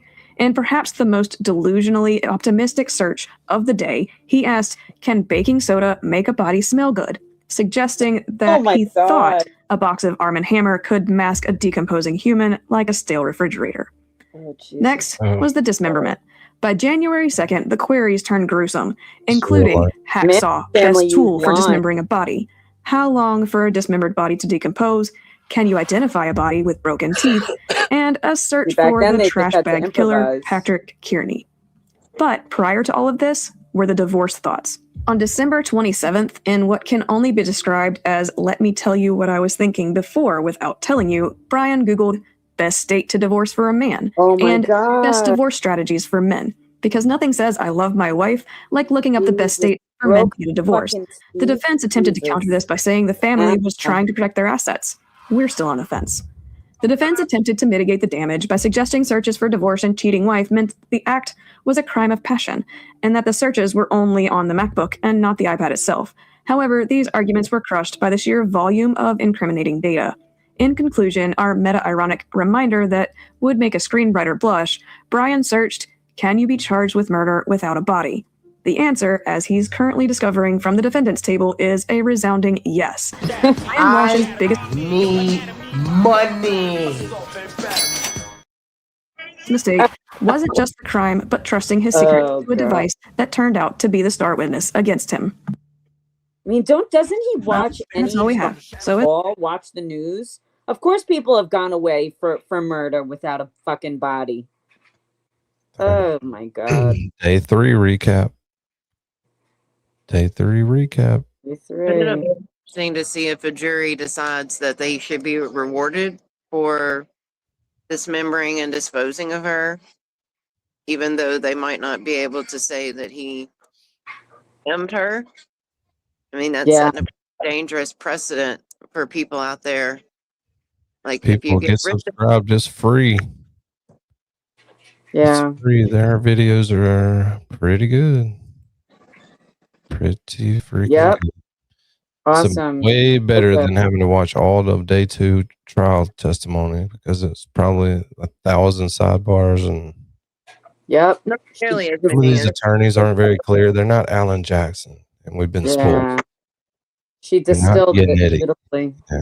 It's not going to be fire, you know. Nope. We got spoiled. And everybody. Before we get started, please like, subscribe, and hit the notification bell. You know, all the YouTubey things. Forget what you think you know about justice. Welcome to the virtual juror, where snark is reality, but evidence is royalty. Where at first we look at the FACS, or facts and conjecture shared, before we get into the real stuff. If you thought your Google search history was embarrassing, welcome to day 3 of the Brian Walshe trial, where we learn that how to dispose of a body is apparently not the only incriminating digital footprint one can leave. Today wasn't about the gruesome how-to guides. That was yesterday. Today was about the why, money, and the where, nowhere. The prosecution brought in a parade of record keepers to prove Anna Walshe didn't just vanish into thin air. She vanished into a very specific tragic void, while her husband allegedly made it happen. Outside the presence of the jury, there were 3 issues. First issue, the rug. The defense argued that even though they were not challenging the authenticity of the rug, the image is unduly inflammatory since it shows Anna interacting with her children in the family home on the rug. Because, Your Honor, showing the victim happy with her kids is a desperate ploy to make our client look like a monster. The Commonwealth did not view the image as inflammatory and wished to present it as part of their case, since the burden of proof is theirs. Because, Your Honor, we view this as evidence. We have a right to show the jury, and this is a critical piece of discarded evidence. It's not our fault it's potentially damning. The court said the Commonwealth had the right to present the evidence, but told them the image needed to be edited so that the children were not visible. She gently reminded the defense, again, that proving the elimination of a person usually involves the victim. Because, simmer down, the Commonwealth has the burden and they get to present their case. But we are not running a horror movie here. Crop the adorable children out of the picture. Sorry, defense counsel, Anna gets to stay in. Because the victim gets to be represented in the evidence presented. Second issue, the fast-out text messages. The judge ruled that some of the messages contained relevant state-of-mind evidence, and she noted a conflict. Brian remembers when one of the children went to bed, and that happened to coincide with when a text message was sent. Did he have telescopic vision, or was he receiving her messages? Since the content of the text suggests that Anna wasn't sharing her phone, the reasonable inference is that Brian may have been eavesdropping. Some of these texts are state-of-mind gold. Others are just boring friend talk. Call the boring stuff. Third issue, consciousness of guilt. It's obvious the lawyers are being very careful not to explicitly connect those delightful yet suspicious search terms to Brian Walshe. At least, not yet. They're calling him the user, like a polite IT tech. After all, the defense claimed in opening that Brian lied, so the judge is just waiting for the hammer to drop with an official link that the user is the lying defendant. The court has not given the jury a consciousness of guilt instruction yet. But once the link is made during testimony that Brian made the searches or that he lied to the police, she might just give it sua sponte, or on her own authority. The defense objects to any instruction being given, and they insist on reviewing the exact wording of this potential instruction. They're not admitting guilt, merely explaining a moment of extreme panic, because Brian isn't automatically guilty because he fibbed to a cop or accidentally typed something incriminating into his computer. Now let's get to today's witnesses, continuing with Commonwealth Witness number 2, Trooper Nicholas Guarino. The gist. Trooper Guarino read some highly incriminating search terms found on Brian's laptop, which included queries about dismemberment, body disposal, decomposition times, and the effectiveness of tools like hacksaws. The timestamps placed... I was literally looking up to say, has anybody seen Kasi G? Crazy. Damn. I missed you, Kazi. Yeah. Oh. We get done with this video. Cool. We'll get him What up happened here. to your If he's cat? off work. He may not be off work yet. Aw. He's been working on his vehicle and shit. A lot going on. He missed a lot too, but He's a we're not mechanic. gonna tell him about it. Is he a car So, mechanic? huh? Is he an auto mechanic? No, I don't think so. He's working on his own car. Good for Yeah, him. on his own car. On his those own searches car. squarely in the fucking days drop. following Anna's disappearance. Let's recap the prosecution's perspective. Trooper Guarino served as the Grim Reaper of search history, reading into the record a list of queries so incriminating they practically came with their own handcuffs. The Commonwealth wants you to believe that Brian wasn't just surfing the web, but was actually following a step-by-step guide on how to dispose of the evidence while becoming a widower. Guarino highlighted the timestamps, showing that while Anna was supposedly traveling, he was making these searches. Moving to the defense's perspective, attorney Larry Tipton countered this with a little thing called context, suggesting Brian is just a man of diverse intellectual curiosities, like Guarino has never gone down a 3 a.m. Wikipedia rabbit hole. He pointed out that sandwiched between the prosecution's favorite gruesome queries, Brian also searched for Porsches, because his wife wanted one, and diamonds. Hardly the behavior of a man plotting doom, unless he planned to kill her with kindness first. Tipton emphasized the best state for a man to divorce search, arguing that this proves Brian was attempting to protect assets by looking for a legal separation, not a mortal one. Honestly, if researching divorce and disposal methods in the same week is a crime, then indecisiveness is a felony. The defense painted Brian's frantic searching not as an elimination plot, but as the chaotic, anxiety-fueled rabbit hole of a stressed-out husband. After all, haven't we all Googled, can you be charged with murder without a body at 4 a.m. out of pure, innocent curiosity? We're going to consolidate some witnesses, so that means we'll be taking a few of them out of order. Commonwealth Witness number 3, William Foley, is the keeper of records for U.S. Customs and Border Protection. Commonwealth Witness number 5, Thomas Menino, is corporate security for JetBlue. Commonwealth Witness number 7, Seth Fox, is the subpoena compliance specialist for Lyft Technologies. And Commonwealth Witness number 8, Alyssa Wimmer, is the regional public safety liaison for Uber Technologies. The gist. Brian told police Anna took a rideshare to Logan Airport in Boston for a work emergency in D.C. on New Year's Day. The records determined that was a lie. Here's the prosecution's perspective. She never left the house. The records are brutal.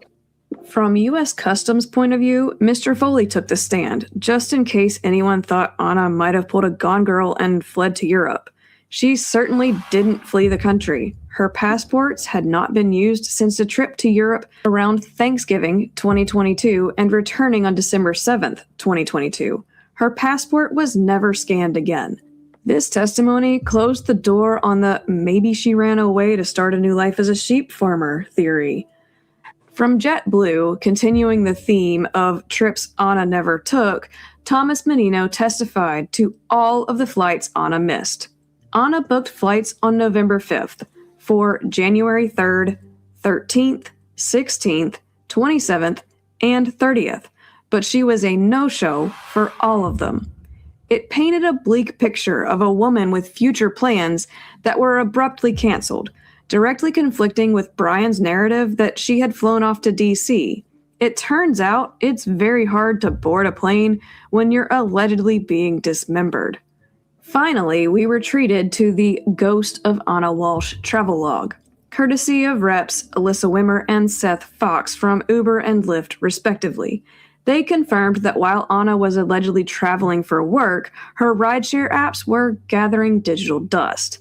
A Lyft rep testified that she took 0 rides between December 30th and January 8th. And the Uber rep confirmed she took 2 rides on December 30th and then proceeded to go nowhere fast. This testimony served as a dry, data-driven way of saying she didn't leave the house, people, effectively beginning the dismantling of Brian's story. The takeaway: the work emergency alibi story is in shambles. But there's always the difference perspective, which is crickets. Honestly, there isn't much spin for the data says you're lying. The defense mostly sat back, likely hoping the jury might believe Anna decided to walk to Washington, D.C., or maybe... Oh, shit. Cajun butterfly. You know why I need it. I'm poor right now. Yeah. I'm just asking for an 8 ball and $2 million. Aw, he's so generous. She's funny. This is my favorite. I'm just asking for an 8 ball and $2 million. Did you see Clerk's comments? Is in shit, where is it? God damn it, Clerk. Hang on 1 second. He said, this investigation was conducted in 2023 when we know the unit was actively framing, cheating, tampering in another of their cases. It's just interesting to keep that in mind, that all the, some of the same players, Yeah, So that's for it's sure. Guarino and Bukaki, right, are involved in this. Is it basically everyone?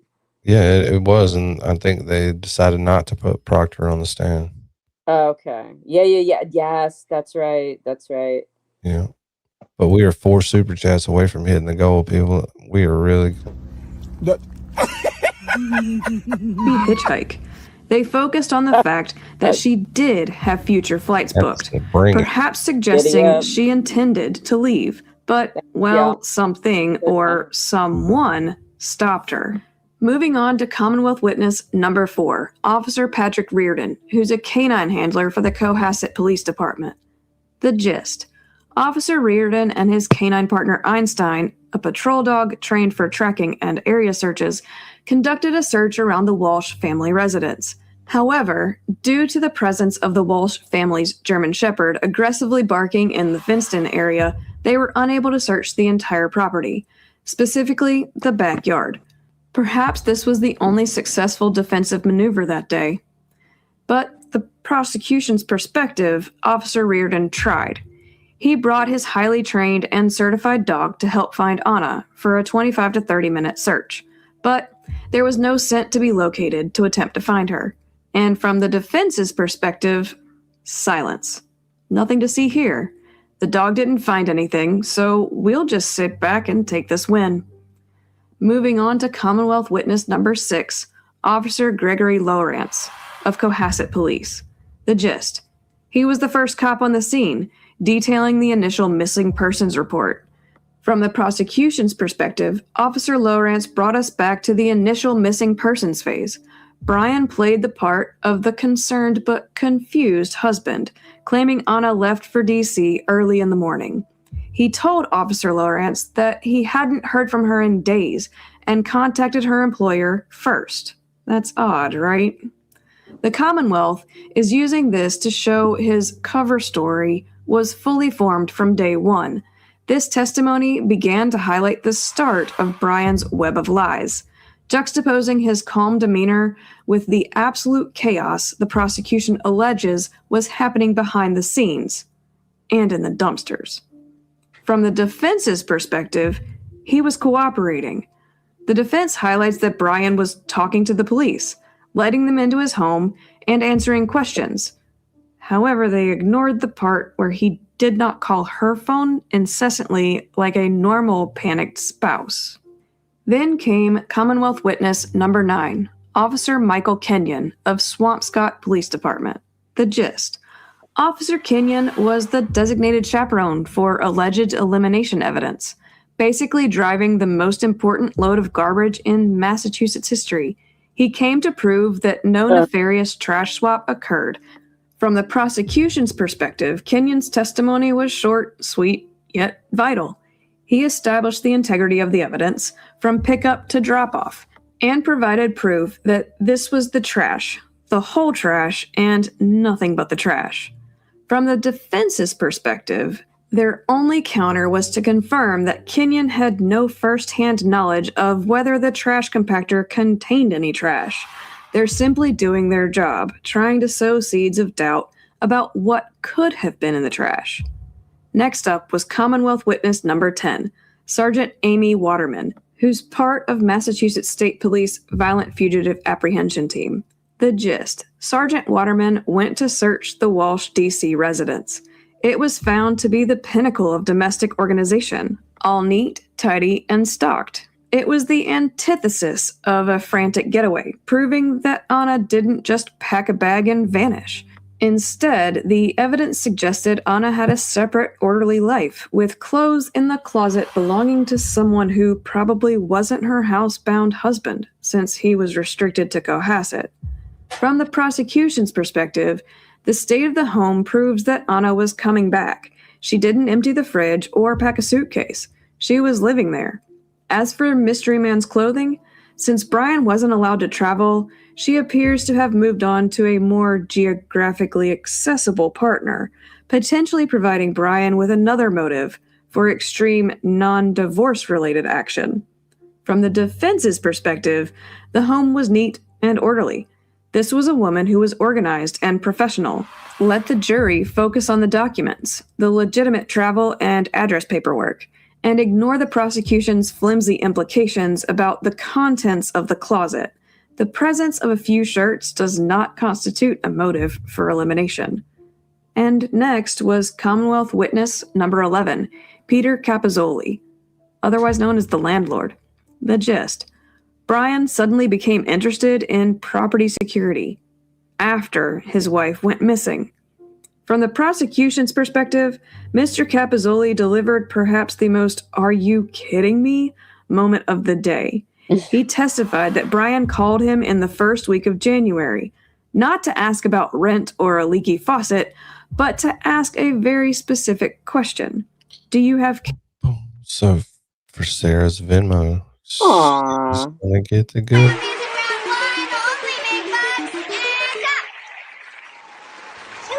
Money talk. Here comes the money. I'm just asking for an 8-ball and $2 million. Cameras on this building. When the landlord said no and asked why, Brian dropped Sarah. "My So wife gen- is missing" line. This looks like a suspicious attempt to figure out if his disposal activities had been caught on tape. It's the criminal equivalent of asking a cop, hypothetically, how fast would I have to go to outrun your cruiser? Purely for research purposes, of course. From the defense's perspective, he's a concerned citizen. The defense would like you to believe that Brian was just a worried husband, ensuring the property was safe. Or perhaps he was just a curious guy. They downplayed the timing, suggesting it's normal to ask about security when your wife has disappeared. Then came Commonwealth witness number 12, Mark Selvaggi. He was a New York Life insurance representative. The gist: apparently Anna Walshe may have been worth more dead than alive, at least on paper. Mr. Selvaggi testified that Anna had a cool $1 million term life policy, plus a $250,000 whole life policy, with, you guessed it, Brian as the sole beneficiary. From the prosecution's perspective, motive, anyone? The Commonwealth is practically drawing a dollar sign over Brian's head. They emphasized that Brian had no income and that his federal fraud convictions prevented him from acquiring his own life insurance policy. This made Anna's policy his only potential golden parachute. In a moment of grim irony, Selvaggi noted Anna had an excellent health rating, which is awkward considering the defense's opening theory that she might have just spontaneously died of unexplained causes. From the defense's perspective, it's just good financial planning. The defense attempted to frame this as standard adulting, not a bounty. They contended that eliminating Anna would be financial suicide because she was the primary breadwinner, bringing in the big corporate salary. Why kill the golden goose for a one-time payout when she lays the golden eggs every 2 weeks? Plus, they argued that health ratings aren't medical exams, so maybe she wasn't as healthy as she looked. A weak pivot, but they're working with what they have. The cross-examination pointed out that Brian had referred friends to Selvaggi and attempted to turn him into a character witness as a way to humanize Brian. They implied he wasn't plotting an elimination scheme, but was genuinely interested in insurance for everyone. The prosecution objected, presumably because he was a good referral source, is not a valid legal defense for murder. Today's final witness was Commonwealth witness number 13, Davis Gold, who was a forensic scientist with the Matthews State Police Crime Lab. The gist: delivering arguably the most damning and graphically detailed to date testimony covering two scenes: the Walshes' Volkswagen Taos and the trash found in the dumpster at Brian's mother's apartment complex. His job was to confirm the presence of presumptive evidence and establish the chain of custody. Gold's testimony confirmed two things. One, tiny presumptive bloodstains in the family car. And two, a massive, undeniable, expertly logged pile of evidence that suggests Brian Walshe bought a How to Disappear Your Wife subscription box. His role was to tell the jury, yes, all this terrifying stuff was indeed where we found it. From the prosecution's perspective, this testimony is the physical manifestation of the Google searches. The 10 bags of trash are not just garbage, ladies and gentlemen. They're an eliminator's discarded tools and the victim's personal effects. The car evidence suggests Anna may have been moved in it, while the 10 bags of trash filled with Anna's belongings and cleaning agents, this establishes corpus delicti, the body of the crime. And it's not a coincidence. It's evidence of a failed cleanup. From the defense's perspective, we're talking about presumptive tests. The defense crossed on minuscule stains and cross-contamination. They argued that the way items were handled, placed directly on a damp floor at the facility and then moved onto bench paper, means the evidence trail might be tainted. Therefore, any biological evidence found could have transferred from item to item like a terrible case of forensic hot potato. They're trying to shift the focus from what was found to was it properly handled? Mr. Gold is a scientist, but he can only confirm presence, not how the contamination arrived. That's doubt, doubt, doubt, according to the defense. We finished the day with a couple more issues outside the presence of the jury. The first issue: can the jury know about Brian pleading guilty to 2 charges before this trial started?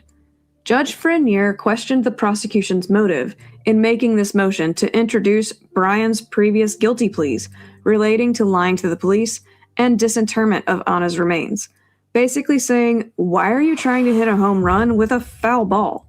She's skeptical, to say the least. She's worried that once the jury knows Brian is a proven, confessed liar, they won't be able to judge the current elimination charge fairly, no matter how strongly she tells them to ignore it.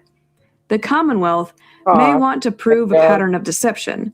However, since they already know about the federal convictions, we're pretty sure that ship has already docked in the minds of the jury. During all of this, the defense was probably silently thanking the judge for her skepticism, because, after all, the jury should focus on reasonable doubt, not dwell on the fact that Brian is already a felonious fibber. The next issue went back to the Fastal text messages. The judge returned to this question late in the day. She seemed to be prepared to admit some of the messages. The defense is playing a high-stakes game of legal chicken.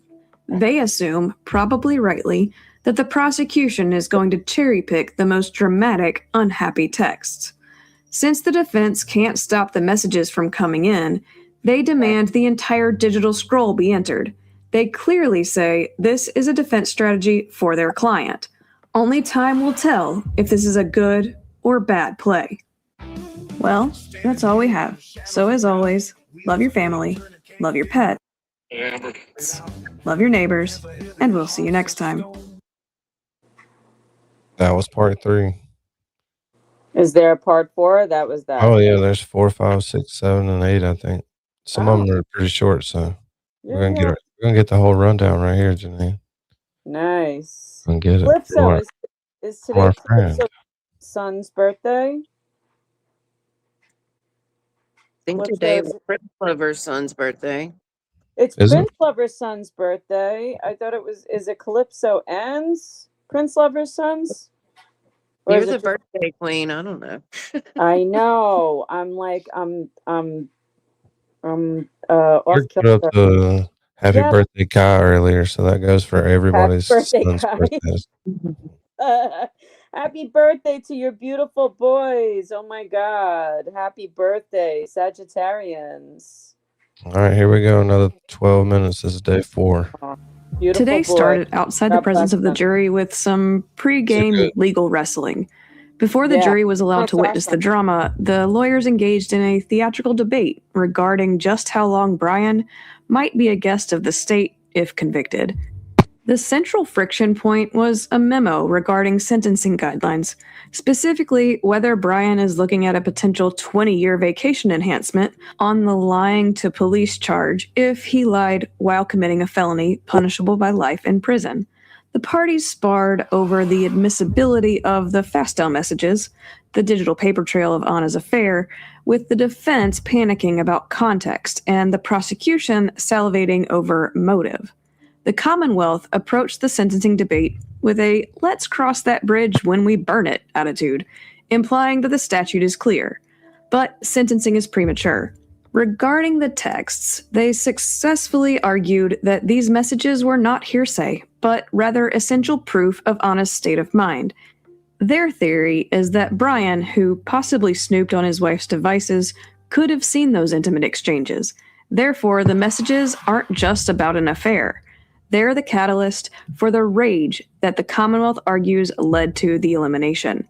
The defense team seemed visibly anxious about the potential mandatory minimums, arguing that a 20-year option is a draconian interpretation of the statute, and pleading for the possibility of a 10-year cap. Regarding the messages, they pivoted from a cooperative stance to an all-or-nothing ultimatum. They argued that if the jury sees the messages where Anna complains about Brian, they must also see the messages where she discussed of him fondly, lest the jury get a skewed version of reality. They wanted the court to provide an advisory opinion before they agreed to anything, essentially trying to hedge their bets before the evidence dropped. The judge politely but firmly told everyone to calm down. On the sentencing issue, she noted that the statute is written oddly, saving the life imprisonment language for the very end, but ruled that sentencing decisions are moot until there is actually a conviction. On the emails, she opened the floodgates. She ruled the messages admissible under the state of mind exception, noting there is plenty of evidence, including Brian's own admissions, and the jury gets to see the texts. The Commonwealth started the day with their 14th witness, William Fastow. He's a real estate broker, also known as Anna's confidant and lover. The other man took the stand, and he was exactly what the prosecution needed, and maybe what the defense feared. Fastow detailed the trajectory of his relationship with Anna, which evolved from a real estate transaction to a confidant dynamic, and finally to a full-blown affair, complete with future planning. He described a woman who was despondent about her living situation and desperately missing her children, painting a portrait of a marriage on the brink of collapse. For the Commonwealth, Fastow was the motive factory.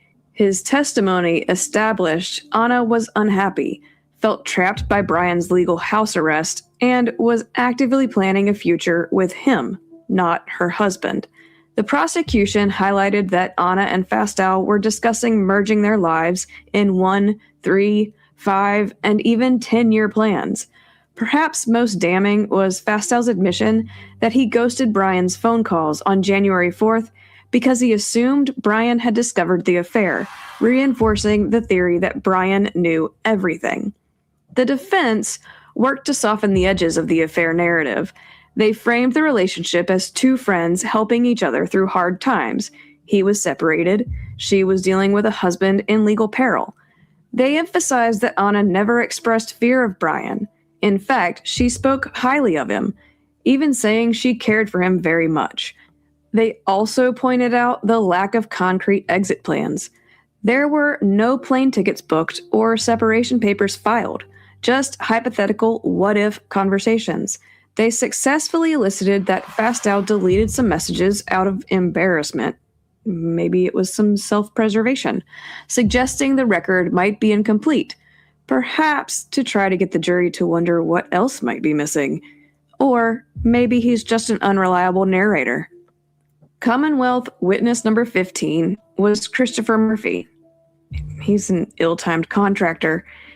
In a brief but chilling appearance, he testified about a promotion. For the people in the chat, I was going to ask the people in the chat who watched the full testimony of the boyfriend in DC, what vibe did y'all get from him? Because I didn't watch it, but I've heard a lot of people say that they didn't believe him and that he was very like emotionally detached. So I was just curious for the people who what they thought about him. Interesting, but I mean, you know, he didn't do any searches, right? So he's. No, I'm just saying in general as to like. No, I know, yeah, but it's like he's not. I'm more asking because I'm so removed from this, and it's so good. Thank you, virtual juror. That's so good to catch up on this because I've been kind of lost. I've been hearing about things. Lots of people are saying creepy, and that's what I've been hearing in other chat boy- breakdowns. Yeah. Huh. Anyway, sorry, just curious. Yeah, maybe could we watch a few minutes of his I know you want to go to the elbow room, brother, but could we watch a few minutes of his testimony just to get a vibe? Yeah, we might. But we're going to watch this video, then we're going to hang out in the elbow room for a little while. Okie doke. Give the dome to clear out, then go to bourbon. Yeah, So there's I've got them both pulled up. There's not many people on Bourbon Street at all. The game just ended, so. Yeah, there's not anybody out there right now. We'll go in. Call he made to Brian Walshe. The timing was the star of the show. Brian was negotiating ceiling repairs and sending photos of his house on January 6th, days after his wife supposedly vanished, and while the world was beginning to hunt for her. The Commonwealth used Murphy to showcase Brian's sociopathic level of calm. While most husbands would be paralyzed by the disappearance of their spouse, Brian was apparently concerned with drywall and discount rates. It paints a picture of a man who knew exactly where his wife was, dead, and was moving on with his home improvement to-do list. The defense wisely chose not to cross-examine Murphy. It's just a guy returning a sales call. There isn't much to spin here, other than the unspoken argument that taking a phone call doesn't make you an eliminator. Nothing to see here. Commonwealth witness number 16 was Suzanne Garland. She's a bar studio owner.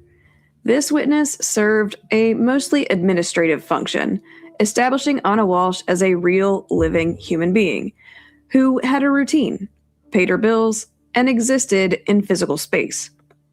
Garland verified membership agreements and attendance records, confirming Anna was local and active right up until the end. The Commonwealth used Garland to establish normalcy and health.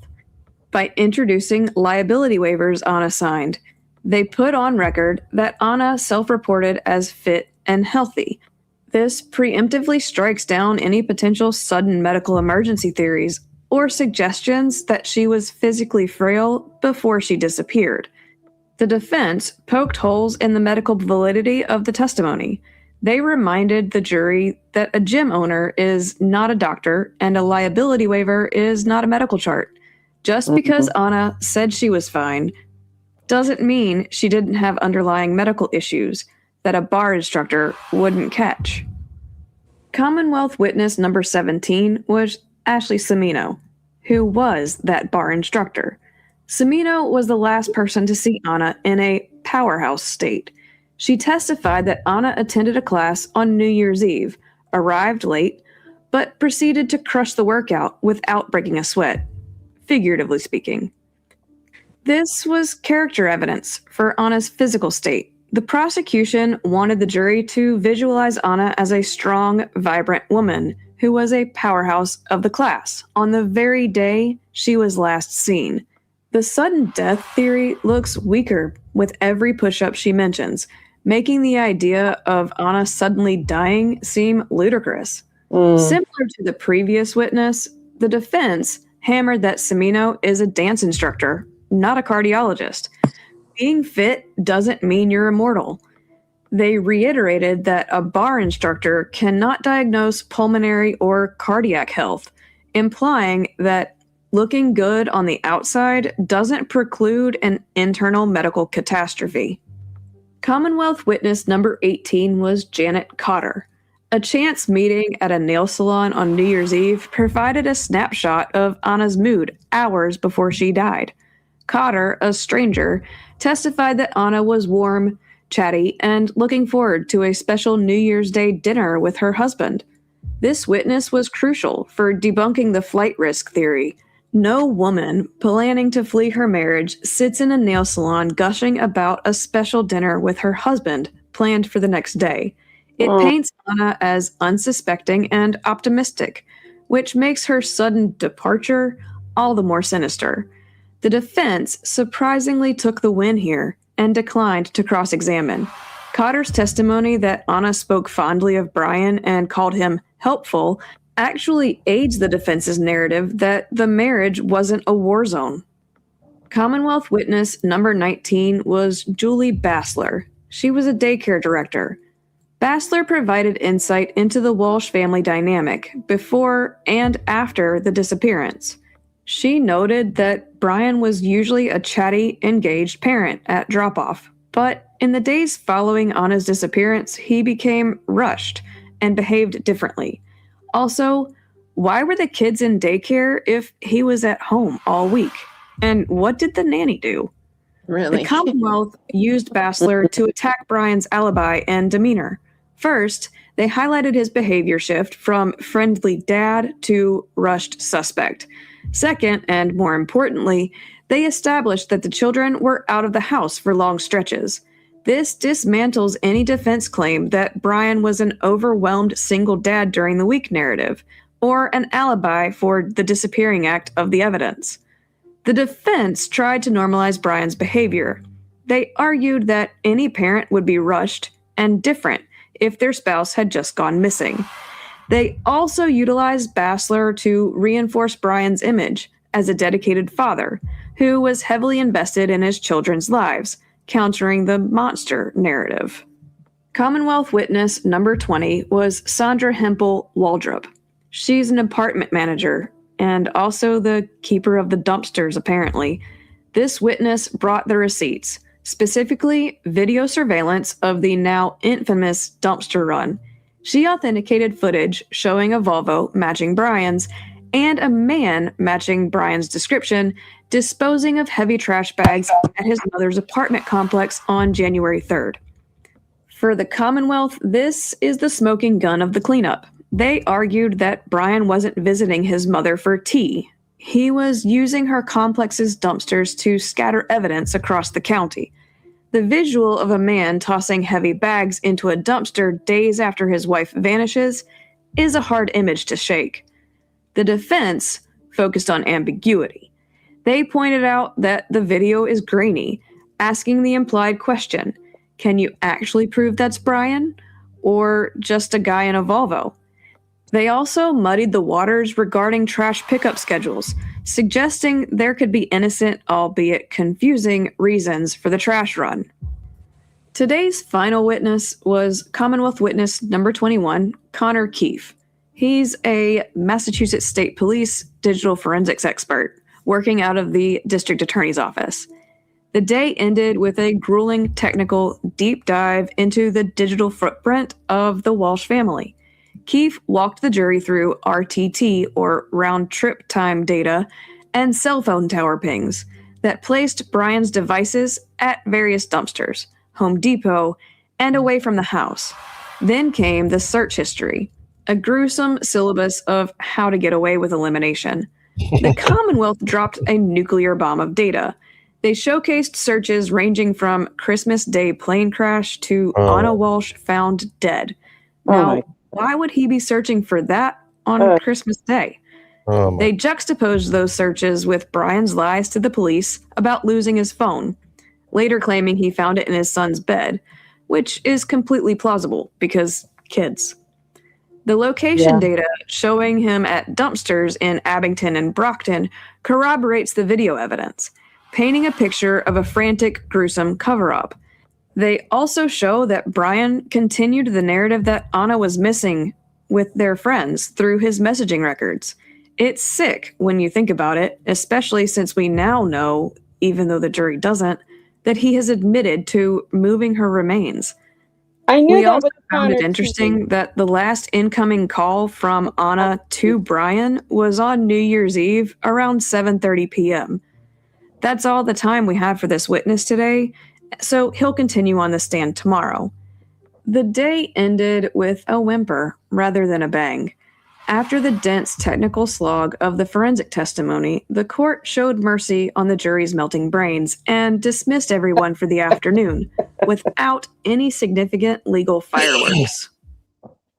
Oh my God. That's all we have. Awesome. Make sure y'all get subbed up. Amy, Yeah, thank such you a for the Venmo. Amy's going to get a whole series.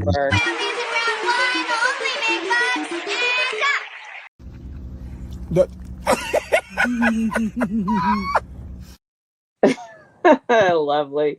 So I need money. Did what? he broke her fucking teeth. Oh, and I'm laughing as I'm saying it. Then he Googled. If you could still identify with identify it with your teeth broken. That is fucking nuts. Pre or post mortem. Right. Was it Well, that's like pre-mortem, or did he do it to try to keep her from being able to be identified post-mortem? That's what he should have Put it in done. reverse, Terry. Put it in reverse. Oh, Lord, Jesus. Ow. I hope it was post-mortem, for fuck's sake. Jesus Christ. Come on now, that's horrible. Oh, it's horrible. It's horrible. Ugh. But I didn't hear the Google search that specifically said M in it. It was I can't remember if it had to do with the body or like law, but he specifically said, how does such and such happen, or once someone is M'd.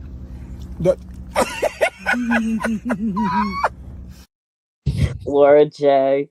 I don't know. Virtual juror? I mean, trying to say that it was sudden death, but you're Googling about M. That was the one that I'm like, that one's gonna get him. Yeah, how did he do it? So I mean, how is there only droplets of blood? How do they have such little I mean, evidence? they didn't Right? find everything because he put a lot of the stuff in incinerated dumpsters that had already been incinerated by the time they were able to locate it. Hell yeah! Okay. Look at these two old guys in here, and There's there's no. Oh my like, God! Join us happen. Look at that. oh, it's popping. Yeah. Look at these two old. Look at them, dude. That They're doing the Higgy and Brown Yeah. Albert. Yeah. Right. Yeah. these fucking dudes with a boat. They think they can get any chick, no matter their age. Mounting them. Oh, come on. Come on. That's your granddaughter, guy. For fuck's sake. Good God. Girls, why are you talking to them? Walk away. I mean, they're just being nice. Like, that's like my dad, my granddad type of Yeah, but he's thing. got a boat. Look at he's been on the boat. Look at his hair. Nice. Oh my God. To live in Florida. That chick, she'll fuck him. She'll do it. No. She will. I'm telling you. No, she's got options. She's got options, Danny. Look at her. Come on. Well, the old dudes are gone. Yeah. Finally got it caught up all the way.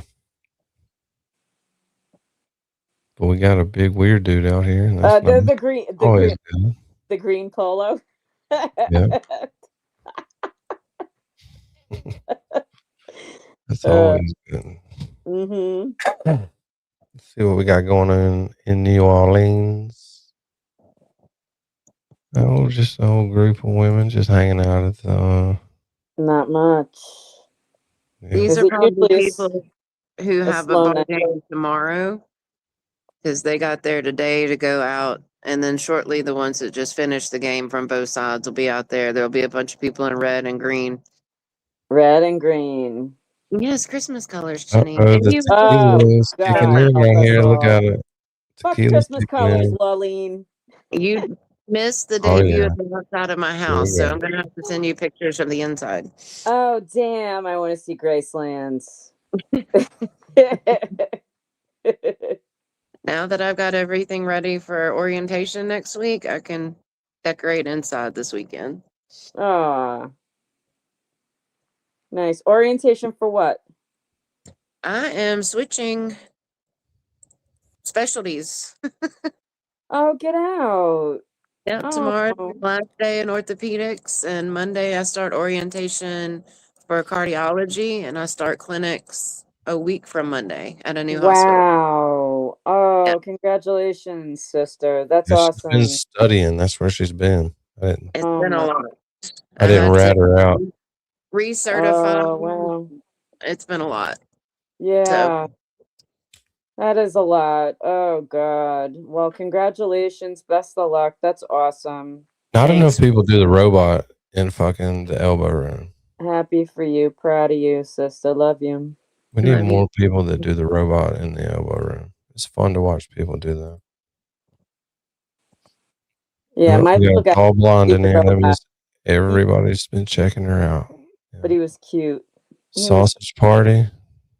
A bunch of girls. Look at them. They're just dancing with each guy. other. But He's interesting. Yeah. once again, they're that's a just big dancing dude. with each other. See this creepy guy? He knows how to do it. Look, he moves up one step ever so often. Yeah, that's true. Then the next thing you know, he's in the chair with you. Yeah. One step at a time. If I ever end up at the elbow room and it's late at night, I will definitely be doing the robot. Yeah. I bet you would. My go-to drunk move. When the tequila kicks in right here, No, seriously. this guy's gonna be in the right spot. Oh yes, he's got the mustache and everything. We got to see that, Lurleen. No, mine is the butterfly. The butterfly. What the hell is that? Oh, come on.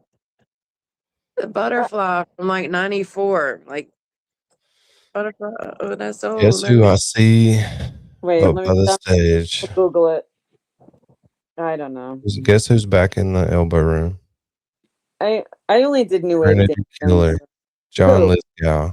John right here. Lithgow, get out. He's a Yeah. barfly? I know it's him because of his patented dance move. Wait, where is he at? Right here in the red by the stage up here. Oh, that's the stage. Oh, Yeah, he's there he is. flashy Trinity tonight. Killer. He's Must have flashy. been. Yeah. He's been there the last 3 times we've watched it. Yep, that's him. No doubt. No doubt. Back to the sausage party. Look at him. What's the best way to scare all these girls off? We can stand here and pretend dance with each other. How about that? What are they watching? Must be a I TV. don't know. Yeah, it must be. It could possibly. Could it possibly be a game that's on? No. They're all watching the same thing. I don't know. Well, these guys aren't. That's true. This guy's dressed up. Looking dapper. How much that drink? Not too many interesting characters though tonight. 2 Modelo's. A few. Who's he handing the other Modelo to? Oh, his friend. He bought him a beer. Yeah, boy. Oh, that's right. The Modelo has the white wrapper up top, right? Full wrapper, yeah. What is that called? A 4 wrapper? Oh, fancy. Foil. Full wrapper. Foil wrapper. It's that aluminum foil. Aluminum foil. Look at him. Let's I tapped it too hard. Chipped a little piece of glass off, and now he's about to drink it. Order me a They blue. are way too far away from any of the women in this bar. Jenny Lynn said, I'll live vicariously through that brunette. Huggies. Which brunette? Which The one? other one or this one? Let's go back to the other one and see what they're doing now. Oh, yeah. This has been the most active dance floor I've seen in a while. Yeah, the one who's dancing. Yeah. Wait, is it? Is there? There's not a band up there. Wait, no, there's not. Is it? Oh, that's because they play 2 songs and they take an hour break. Yeah, and then they put regular music on. And then they come back and they play 2 songs and they take an hour break. 2 long journey songs. They play Freebird. That's it. No, they don't play Freebird. No, that's Journey only. No, I know. This is a beach bar. No good music in bad. Oh, look at the Rastafarian dude, the white guy. Oh, look at him. God, that hair smells horrible. Horrible. Look at him. It's like, let's go over here. Like, do you smoke weed? The guy looks at himself. He's like, do I smoke weed? Oh my Come on. God. Yeah, pour some sugar on me. You give love a bad name, and I would say at least And a one gun eight. to my head. And a gun You to my head. I don't want to listen to that shit. You should all night long has to come up at some point. Yeah. Oh, for real. But that's a great song. I mean, AC/DC is not. What were the other ones? Def Leppard and Bon Pour some Jovi. sugar on me. You give love a bad name. Yeah, Jesus Christ Almighty! Oh my God! Fucking kill! I'm leaving. I'm leaving. Oh my goodness! It's so sad. There's no more new wave clubs. Those are the best. The metal club, that was the greatest. I have a fucking bars like this with stupid music. Sorry. Sorry, not sorry. Wait, what's the? Is that hot pink and blue? Looks like an 80s tank top. Yeah, he's like a throwback. Little tie-dye. A little aerobicized, jazzicized. Yeah. Looks like This he looks like dude's something from looking like up. He's talking to the Trinity Killer. Look at him. Lithgow's got him in the sights. There you go. And he's complimenting this dude on his tie-dye shirt. Just like you did. All the characters gravitated to John Lithgow. Uh-oh, we've got a dude who's he's got the nerve. Look, he just walked right up in the middle. Just whichever one reciprocates, that's the one. Oh yeah, here he goes. Nope. Gave up. You got the cold shoulder. Aw. But this dude's probably like 60. Look at him. I can almost tell he's like 60. Is that the same guy? As who? That's him. Same guy as who? You know, the same John Lithgow with the blue shirt from the last time. This gal's right here in the red shirt at the top. This guy has a nice flannel. The green flannel, that's a vibe. Yeah, but he's a 60-year-old dressed up like a 25-year-old. I don't give a fuck. Listen, when I'm 60, I'm gonna dress up like a 25. I am wearing my Metallica shirt and my fucking flannel until I'm bury me in it. When you're 60, people will think you're 29. Yeah. Well, if I feel it, age is a state of mind. I don't know. Yours is physical. Aw, you too. I swear your kids look older than you. You too, sister. Aw, thank you. It's because I dress metal. That's all. And because I'm little. Because I'm so little. You look like a kindergarten teacher out there, like in our first year. Oh. Aw, thank you. Love you.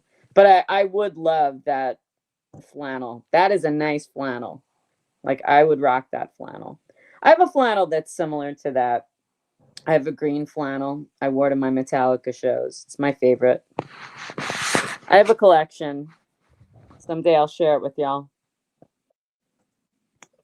My concert t-shirts. Same day that you come on camera, we'll be waiting. Yes, that's what I know. And I had a whole outfit. I know. I decided after the first of the year, I think I'm going to start going on camera. But don't hold me to it. The New Year's resolution. New Year's resolution, because why not? I was all dolled up. I had a work party the other night. So I was like, I was going to surprise y'all. But oh my God, I was so shot. And they're so nice, but it was like overwhelming. Because I work with a lot of people. But it was really nice. I had filet mignon and I got all dolled up. But yeah, I have a whole outfit planned out. I have we heard of the Metallica shirt you're gonna bust out. Yeah, I'm gonna wear my favorite Metallica shirt. Yeah, for sure.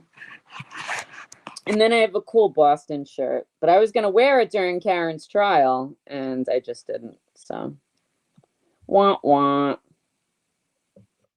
Maureen, like most of us still wear our concert tees around here. If it wasn't so cold here tonight, I'd be in one. Yeah. Oh my God, I have so many. It's so cold down here in Louisiana. Jeannie Lynn said that it's snowing in Kentucky. That's crazy. What's the weather, y'all? I mean, I'm sitting by a fire, but that's because I don't like cold weather. Oh, I hate it. You know. How much? What is it? It's 47 right now. Oh, well, that's really cold for y'all. Yeah, it was it was like 20 something. I think it was like 22 this morning. Oh, it was so cold, and I had to walk from the fucking. I park like 3 blocks away from work. I couldn't do it. I can't at stand the library, and then I had to get out and walk, brave the tundra. I hear like TB walking in the morning on his bus stop live, so that crunching of the ground, and I'm like, no, thank you. Yeah, you guys don't have any crunching. Do you get the crunching? We get dew on our shoes. That's about it. Aw, yeah, I love the crunching. We might get some crunch every other year around February. Mm-hmm. Well, I mean, I hate the cold weather, but I love the dark. So, I mean, you have to take the bad with the good, right? So, my favorite time of year is what the hell is that called when you push the clocks back? Daylight savings, right? That's my favorite time, when it's like dark at like 4 o'clock in the afternoon. This dude just tried to grab this chick's boob. I love it. Watch, Where? see her pointing at him right here. Watch right here. Where? Look. Oh, got him. He tried. Yeah. I don't know where are we looking? It's right in the middle. Right in the middle. Look at the chick right here. Oh, the dude with the. Now watch. Now watch. Oh, he tried. Tried to grab it. She got onto him. What did he try to grab? Her drink? Her boob. Oh, her boob. Yeah. That's why she was pointing at him. Guy. Oh my God, Like a guy. shot. He ran her off. He shot. He shot. The ones at the yellow still giving him a chance. Mm-hmm. Grabs it. Yeah, you can't grab her boob, guy. Down to New Orleans. It's quiet. Quiet in Kind of quiet. We're at New Thursday. Orleans. It's nice weather too to Wiggly be says out. so that's my boyfriend. Nice Yeah, they weather to should be do a out line drinking. dance. I mean, it's so that's so cheesy, but it's fun, to act like an idiot with other people and booze and all that, Yeah, Sticky Dumb, Metallica and Guns N' Roses. Oh, that was your first concert. Oh God, the biggest mistake. Get off my boob.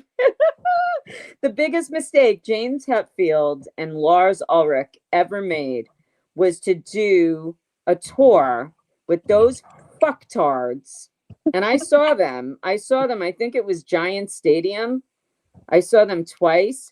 I was so mad. They were the biggest prima donnas, and Metallica blew them away in talent. Well, I mean, I guess they were bigger, GNR, because they were more mainstream, but it was a nightmare. I mean, and it's like, listen, I mean, you got what you deserved. You knew the guy was a prima donna, and they were. Guns N' Roses had a reputation for being the biggest bunch of douchebags, and that's why they fell apart. And they're like nothing, right? And Metallica at 60 is still fucking bringing it. So Yeah. fuck When you, it Axl. was in Houston, where was it that the fans all rioted and tore up the whole stadium after Axl wouldn't perform after one song? Like they started ripping up the seats and throwing them. Like they did millions of damage to the Coliseum. I thought that was in Houston. Houston, yeah. I thought it was somewhere They're in Texas. awful. They made us wait for 2.5 hours at Nassau Coliseum. They showed every set of tits on the Jumbotron, right? Because we were waiting. Too. They call it the titty cam.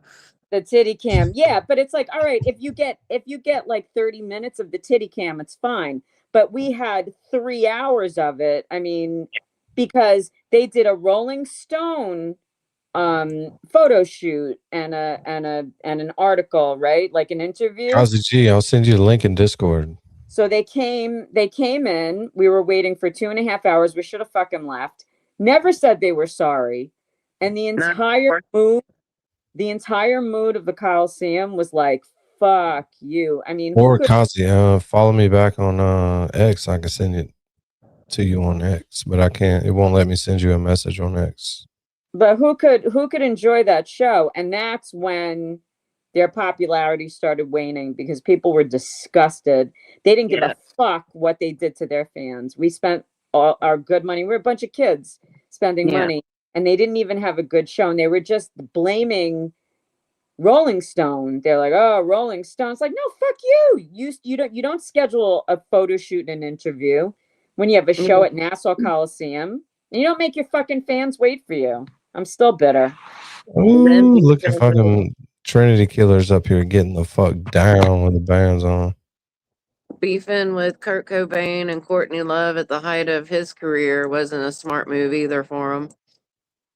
Oh, was that Axl? Yeah.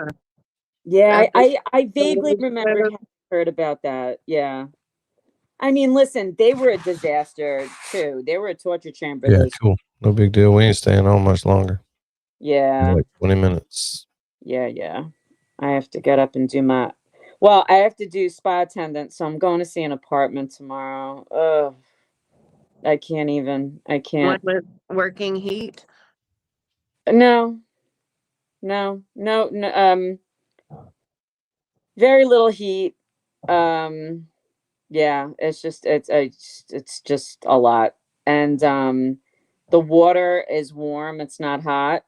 So Talking about your I apartment now, or the one you're gonna go see tomorrow? Oh no, the one I'm gonna go see tomorrow, it's like I've just, it's been a lot. So I've been I've been venting. So there's this lovely woman that I work with, and she's like, oh, she has apartment. She's like, come and see the apartment. She's so sweet. So it's like, look, I don't know whether it's gonna be a fit for me or not, but it's just getting to be too much here. It's just too much. Even so, I've been texting the super and I'm like, this is going wrong. That's going right. Like usually I'm nice about it. It's like, I'm not even nice anymore. It's just too much. Is it a complex or is it like houses?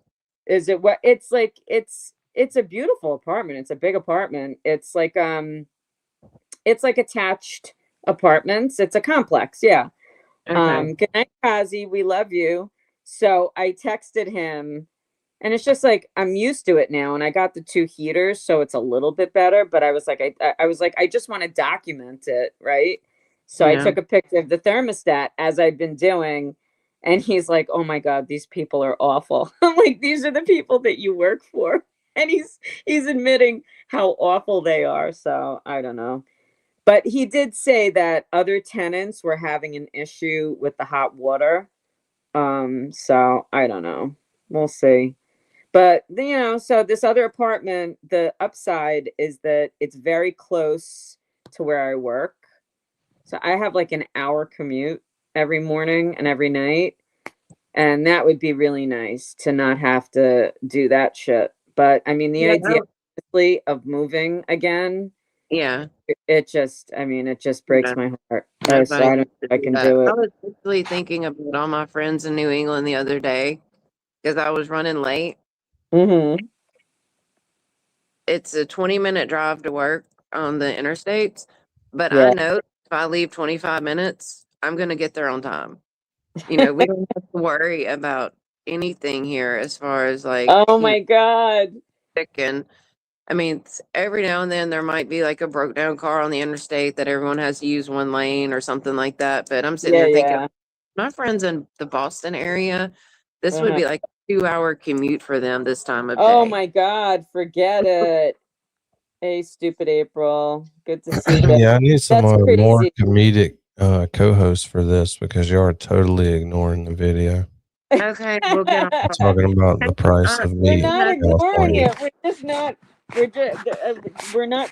Yeah, mean Danny is You're not nice. And paying you'll love attention. us. We're not seeing very much, brother. What are you I know. seeing? Oh, I It's see. Charlie in There's There's one guy. plenty. The guy in the blue. He's having a moment. And We need Rip right here. Rip beans. just walked in. He's right underneath the camera. You can see his hat. Yeah, we Oh, need is that Bob Mata? No, that's Rip. Rip. hmm I think Bob Mata's up here by the stage somewhere. Um, Wiggly Blood is saying that person would be very funny up there. Who? Wiggly what? I don't know. Give people a chance. I'm not good at commentating this stuff the way that Dean and Charlie and Tati are. And you. I know you got to have somebody to bounce stuff off of It's like for a an minute to get inch. warmed up. But It's an you are inch size. talking about. no, maybe I'm off tonight, brother. No, It's an yeah, inch y'all just size. too stoned to get warmed up. I think I'm just tired. I'm tired. You don't understand. I'm looking at like an inch size screen There on he my phone. is. I have to zoom in. See him? Yeah. That's the Trinity Killer I right think that's there. what it is, Danny. This is the 4th time he's been in there since we've been watching. I think it's that there's too many people. You can't isolate behaviors because it's too clustered. That's what I'm going with. That's the way the Trinity Killer likes it. He likes it. This keeps it vague, you know. Mata is my sticky doll. I thought that Mata was the one with the cowboy hat because he had it. He had it Right the here? day before Thanksgiving. Remember Bob Mata? That's a He was different it. cowboy hat dude Oh, there. it's a That different one. cowboy Oh, hat. yeah. The other one was like extremely groomed. Mm. Bob Monta was underneath here. Where'd these kids come from? Yeah, like why is it such a busy? I guess Thursday is a busy night. I always used to go out with my friends on Wednesday nights. I don't know why we used to go and we used to drink on Wednesday nights. Probably drink specials to get women out. I This guess. gal's getting down up there. He gets down in this bar 3 days a week. Yeah, keeps him That young. ain't no shit. Keeps his blood thin Look at him. Here he goes. and his spirits high. Yep. He's gonna get another text. His pacemaker's running hot. Yeah, go sit down. Flirting with all the underage girls. Yeah. Let's keep it April come up. She's talking about somebody in a reverse yarmulke. Yeah, I'll send April the link. She can come up here and help me. Yeah. This could have been an easy hour of content. Yeah. Sorry to disappoint and fail you, Danny. Y'all are just too smart. You gotta have a little dumb in you to roast people really well. It's been a long time since I've been in a bar like this. Well, roasting people is its own skill. Yeah. And I'm too nice. I did it in the real bar for a long time. I had like 30 people that had nicknames and they went by those nicknames. I don't know. Like I'm looking at this and I'm just not seeing a lot of people to roast. They look too normal. So every night at the bar, usually 3 days a week, we'd have the same 5 people show up first. And I think it was like Wait, the band's going cousin back Gary, on, and it's a cousin Gary, barbecue. Double Chop, Robot Man. The robot guy get there early so nobody's on the dance floor and literally do the robot for an hour. This is at your club? Yeah, at 3 different ones. Every time I moved, they came wherever I was at. Aw. 9 o'clock, This band Double is Chop. actually promising, Janine. What's that? What? This band is actually promising. I'm looking at the members now. It's a 4-piece. Oh. Wait, do I see long hair? Yeah. Yeah, he's like They're in their Santana. second song of their set. To play. Look, Jerry Rice is in there. That's Jerry Rice. Look. Chat, It is. you know who brother's talking about? Jerry Rice. Jerry Rice, football star from Mississippi. Definitely. Oh, I thought you meant the politician from the No, the football player, Jerry Rice, greatest receiver of all time. Joe Montana. All right. Stevie Young. I don't know. All I know is Tom Is Brady. that Kendrick Lamar right here? Tom Brady and That's a tall Kendrick Lamar. He's going to do that song in a minute. Special. Oh, Rob Gronkowski. He's a vibe. Love that guy. This guy's still chasing women around. Look at him. He has asked every one of these girls their name. This Which dude right one? here. The dude right here, I'm circling. See him? Wait, He's kind of close to Trinity up here. He has MJ literally Dakota tried to talk to every girl in there. He's got a lot of MJ balls. Dakota's a pro at this, so she'll get him on here with you next time. And Who? Charlie's in the chat, so we can get Charlie up here. Charlie's here. Oh, I Charlie. haven't seen Charlie in a while. Charlie is fun at the bar. Yeah, Charlie's literally my roast cut. Your roast toast. Your roast. I'm not roast worthy, co-host. Co-host. Your roast I'm not co-host. worthy. We can It's speak. a roast co-host. Roast co-host. There you go. There's April. What's up, April? What's up, guys? Hi, April. Hi. April. And she's on the video. Nice to She's see progressing ya. quickly on StreamYard. I'm trying to. Well, I was trying to believe log it's hard into to see. Discord on my computer so I could hit the link from my computer. And then it was like, telling me my password's not right. And I'm like, well, that's a lie. So now I'm like, but I can't see well on the phone. So I have both things going because boomers are happening at a younger and younger age. Yeah, for real. Of identity, you're gonna have to put your butt on For the street. real. You're living my life. For real. Yeah. So we at the bar. We sure Trying are. to find the best little. Oh, I like this Okay. rugby guy down here in the Oh foreground. yeah, this one right here at the bottom. Yeah, he was doing some real He's got some moves. frat boy behavior. Charlie, I sent you the link. Get your ass up here. We love ourselves a frat bro. Stay there, darling. Jerry Rice and John Lithgow are up here just really digging this Journey song. Because that's all this band plays is Journey. 2 songs, they're out for an hour. Yeah, they're looking pretty metal to me, though. Metal? No. No Yeah, way. Danny Beach bar? he is Beach bar, Janine? No. I'm telling you, it's either, and I can tell it's not Jimmy Buffett, but it's Journey. I promise you. Jimmy Buffett. Yeah, daytime is going to be Jimmy do Buffett. that. Nighttime is going to be Journey. Mm-hmm. I'm telling you, that's just the way life is. You're going to step on a pop top. The beach is right outside this bar. Yeah. Cut my heel, had to I cruise wonder how many on. people wake up on the beach from getting smashed in here. It's not a giant bar. Wake up on the beach. At least it's the beach. Oh, yeah, stand crabs all over you and shit. Right? So. Horrible. What is this guy take? Look at him, Polo Boy, Rugby Boy's taking a selfie. Oh my God. I've tried to tell you, ugly people don't take selfies. Why are you doing that? He's not ugly, Danny. Come on. Well, you don't need to be taking selfies. Well, he's in the sausage party. I guess it's fine. Well, everybody's doing it. Hey, stupid April, what do you think about the green flannel? That's my guy. I love that flannel.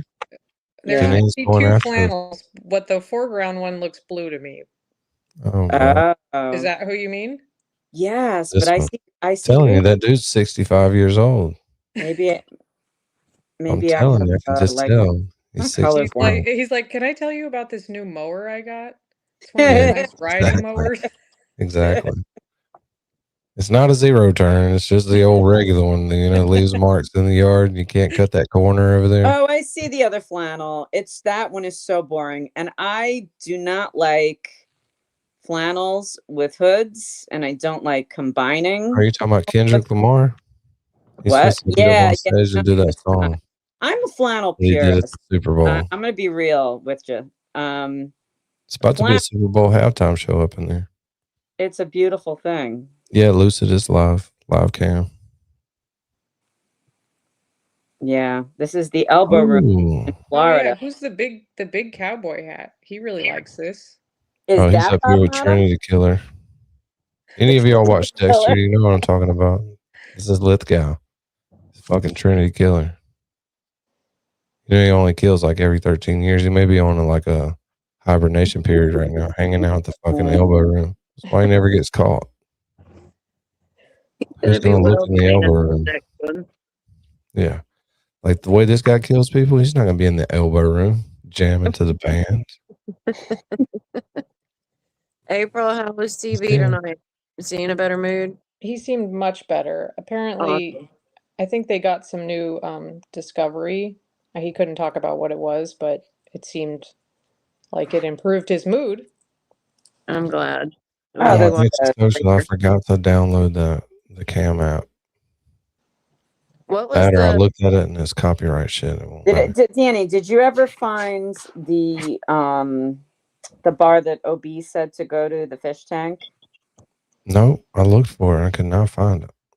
Oh, damn. But I did find my other bars, some of them. Mm-hmm. Oh, But it's look too at this late guy for holding his the drinks UK. over his head. Them UK folks sleeping. April, did he say anything about what that post was about with Tom CPU earlier today? He didn't make a big deal. It was like, oh no, I just needed a link from him for something. So I He don't know. said there's effery afoot in the post, so it made it sound intriguing. Well, I will follow up. Damn it, I'm looking for my other Cam, but I can't find it. Where are you? Oh, is this guy in the front is this a deep V or a quarter zip? It's getting a little chest hair out. Oh, nice. I got it. Hey, speaking the of guy with the black shirt? This dude's name's Scott. Yeah. You know his name's He Scott. does. He looks like a Scott. He totally looks like a Scott. This is Scott. He used to did y'all teach see what karate. Andrew posted in Discord? He used to teach karate. Danny. What? Did you see the picture Angel posted in Discord of the man and woman at their Christmas photo? And he had his like shirt unbuttoned and he had shaved his chest hair into a Christmas tree and put a star sticker on top. Oh, that's funny. But It fuck was so cute. still hate Christmas. Fuck No, Christmas. I didn't What see you that. do? It was funny, Janine. Stop it. Christmas can fucking go to hell. Telling a hell of a Sorry, story love, right here. Love you. I love you. Wait, where is it? Angel posted it. Yeah, she put something about the true Christmas spirit and then zoomed in on his chest hair and it was shaved in the shape of a Christmas tree and he had like a star sticker on top. Oh my god, what a goofball. That's Where funny. is Charlie? That is funny. Stupid April. Are you it was you and Yellow that posted the like goth Christmas trees. Is that true? Oh, yeah. Yeah. Oh, that's cool. All right, April, let's do this. I came up here to test Roll your out might it. at That was roast. cool. Let the That's a big girl bubble roast. gum.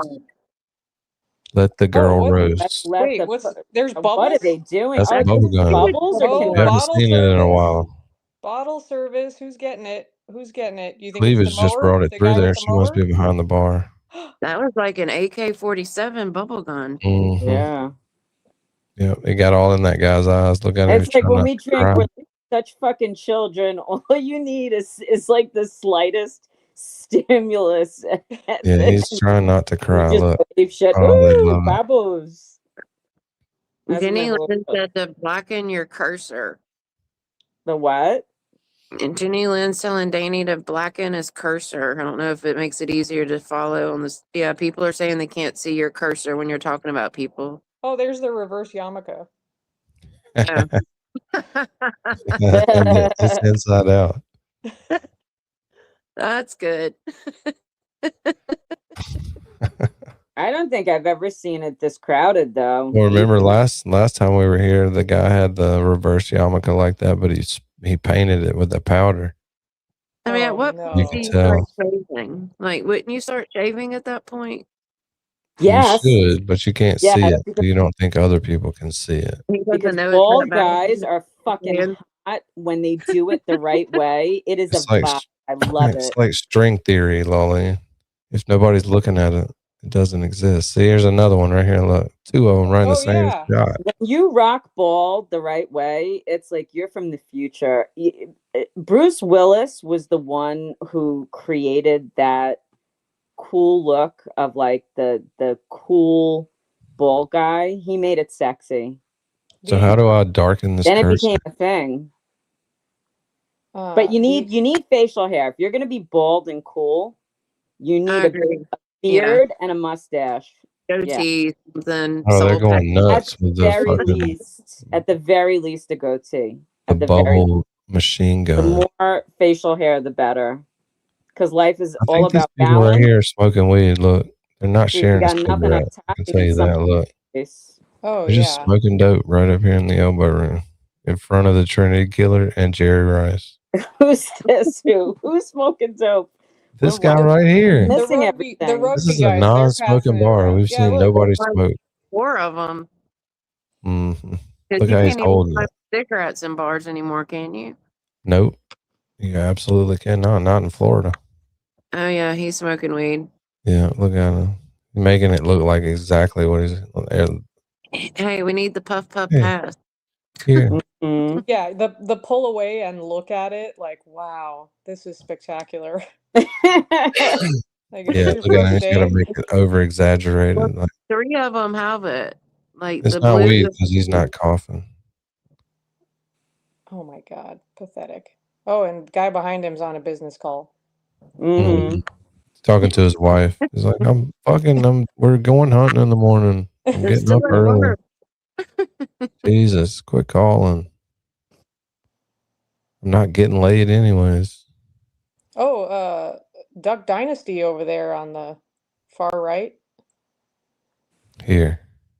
Wait, which one? Backwards he hat. has like a Like hick camo I hat. see your cursor now. Oh God, that's so Is that funny. Uncle Si? Yeah, That's yeah. Uncle Si for sure. Jack. I bet he told that little guy, I was like, watch out, Jack. That's my foot. He does. He looks like the main guy. What the hell was his name? He's a Willie. tourist, I remember. Willie. course his name Willie. was Willie. Okay, yeah. And the other one is the other one's name Jace. Jace, Willie. Jace was hot. I like Jace. Everybody's waving at the camera. Mm-hmm. Aw, hello. Because I just sent him a message that we were watching. Y'all have no idea what that show did for Northeast Louisiana. Like, they had a restaurant. His wife has a bakery. The daughter has a clothing store. Like, there's all kind of stuff that came off from that show. There's a big family though, right? Wasn't there like 4 kids? I don't know. Like that? Yeah. I don't know. Just know he played football at the same time as Terry Bradshaw, and my dad was at Tech at the same time as them, and he said that he didn't play. What, the father? Yeah. The hell was his name? Did he pass? Yeah. Phil. Was his name Phil? Yeah. Yeah, okay, yeah. Yeah, that show was wild. And they made all their money off of duck calls. Yeah. But the Started that way, and then it escalated to hunting videos. Yeah. All kinds. Phil did all that. Phil and Uncle Si. Yeah. Oh, I remember. And then Willie made it big time. The uncle was a character too. They were all characters. But the son was actually. We went there a couple times. Pretty cool little store. He was a pretty savvy business guy. Definitely. Is this Kareem Abdul-Jabbar up here ordering a drink? No, that's Jerry Rice. Yeah. Oh. He got his glasses on. Oh, that's Jerry Rice. Yeah, that's Jerry Rice right there. Look at this chick. Now she's dancing. She felt him rub up against her. It's like, oh, nice. But they all try to go to the bar in the same spot, and nobody will get the fuck out of the way. Yeah.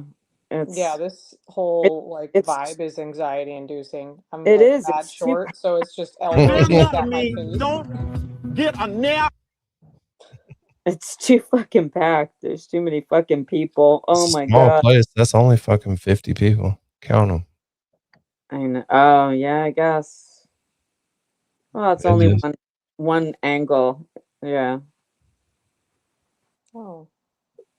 That's definitely just. It's a lot of people. If I walked into this bar, oh my god, I get such a fucking headache. Like, oh, look at all these fucking people. You pull a Mary B and just turn around. Yeah. No, unlike Mary B, I would fucking stay. I'd stay and I'd drink my Blue Moon, and I'd be polite. Drink your Blue Moon. And then I'd get drunk, and then I would just talk to everyone. So. And then you get on the mic. No, I don't think so. Oh, I did. That was my thing. That would be your thing. I was on the mic. I was singing every song. Couldn't sing a lick. I was up there. I'd be cheering you on. I would be your. Janis Joplin, me and Bobby McGee. That was one that could do great. Your cheering section. That and Mary Shapin Carpenter down at the Twist and Shout. Those were the two that I actually got applauded for. Aw, you have a good voice, Lolene. No, not at all. It's horrible. It sounds like my talking voice. It's horrible. Everybody sounds good when you're tanked. It's all good fun. Anyway. I'm with Lolene. My singing voice is just as heinous as my speaking voice. Yeah, mine is horrible. Oh, I don't sound good in the voice is shower. not I don't heinous. sound good in the car. I don't sound good anywhere. Yeah, no. This voice is obscene. Oh no, stop. I'm sure that isn't true. I sang karaoke one time. I did Chain of Fools, and I did a pretty good job, gotta say. But I haven't sang since, except for around my house. I love to sing for Stevie Nicks is one of my favorites, but I can't my voice, because my voice tends to be lower. Mm-hmm. When I sing, it's register. So when I try to go low, it doesn't really work. It's weird. Is that George Strait on stage at the Elbow Room? No, that's Pure country. with Bob Motto, but no. I've seen George Strait and Wranglers. That ain't him. You don't know what he looks like now when he's drunk at the Elbow Room. Lolene. Is that Bob Motto? Is he with the bands? No, he just took the place of the long-haired singer. He just jumped in. That's the stuff I do. Oh. We just missed a dude have a wardrobe change. Give me that microphone. Where's me the in, wardrobe coach. change? He's looks like he has a multicolored shirt over there towards the left, beard, holding Doing a his phone. selfie with somebody? Yeah. Okay. Yeah, Mhm. just before that, I don't know if he took something off, but his whole shirt was up. I was like, ooh, okay. Mm. Wait, that's the guy that tried to grab the boob earlier. Oh my Mhm. I told Yeah. you, he's been hitting on every girl in there. Oh, and then cowboy bromance in the foreground. He's like, Yeah. have I told you about my mower? Can we touch cowboy hat tips? My mower's a 2-seater if you're feeling frisky. You're ready for Look at that. him, yeah. You're Look at ready. him. That's it. Just kissed him on the cheek. So Yeah, no, he's giving the lead singer love. Oh, wow. The hat guy doesn't seem, he seems like blink twice if you Okay. need help. Yeah. Cover your drink. Yeah, yeah, right. Do not take your eyes off of that drink. Oh, and look at the frat bro. They're getting familiar. They have tumblers. Like the cowboy Oh. looks like he has a tumbler with a lid. Aw. Look at the, yeah, like maximizing the surface area of contact. Like, Yeah. how much of ourselves can we press against each other? Yeah. Yeah. I'm getting this close to you because it's so loud, I promise. Right. well, Oh my goodness. he's taking a picture of how busy it is. Look where I'm at. See how much fun I'm having. Sending that to the girl that he's sending that to the girl that won't answer any of his texts. Look what you're missing out Man, on. look what you're missing, bitch. All the while she's getting jackhammered somewhere. Getting rinsed out by some. Yeah.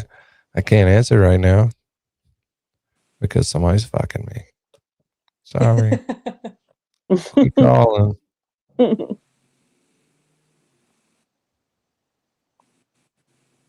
Finally. Yeah, Lubin's right. It's sausage fest. I feel like all the girls are huddled up in one area together, like, ugh. Yeah. Guys away. Prince lovers asking Danny, did you let people bring in outside beverages? No. Hell no. That's against your rules of your liquor license. But Florida, you may be able to bring in your own cup. Then they can make you a drink in your cup. You might in certain situations be able to take it with you. Yeah, Like a that big always gulp? pissed me off that I couldn't bring my fucking drink with me. But I mean, I gotta try this out. I just finally got it to finish load the up. drink, but Now nothing mean don't get a now nothing. Now nothing. A now nothing out of there. oh, Misty is here. Misty, have you ever been to the Elbow Room? Misty says that they can smoke in some bars in Florida. Oh. Obviously this one, because a bunch of people are smoking. That's awesome. Remember the days when you could do shit like that? You could smoke. Could smoke and fucking have a beer. Shit, I remember when you couldn't, when they stopped it. Like the bar so did- sales went down like 30%. You could smoke at the table in the restaurant. Yeah, there wasn't even a smoking and non-smoking section Room originally. while your wife was giving birth. Smoking and non-smoking. Like, you could smoke in hospitals and on planes. Oh yeah. I know, it's crazy. And on planes, that just blows my mind. Oh my It's god. so weird too that the planes still have the no smoking emblem that they light up. It's like, how Right. old is the plane? Yeah. Oh man, this girl's getting it. Yeah. Oh, what, the one with the zebra stripe shirt? Yeah. Yeah, She's yeah. doing the Elaine. Mhm. Somebody else can be getting it later. She's been Tequila in that. done kicked in. She's been warming up for that for a She's good like, bit. This is my time to shine right now. She's a vibe, man. She is a vibe. She's like the new Charlie.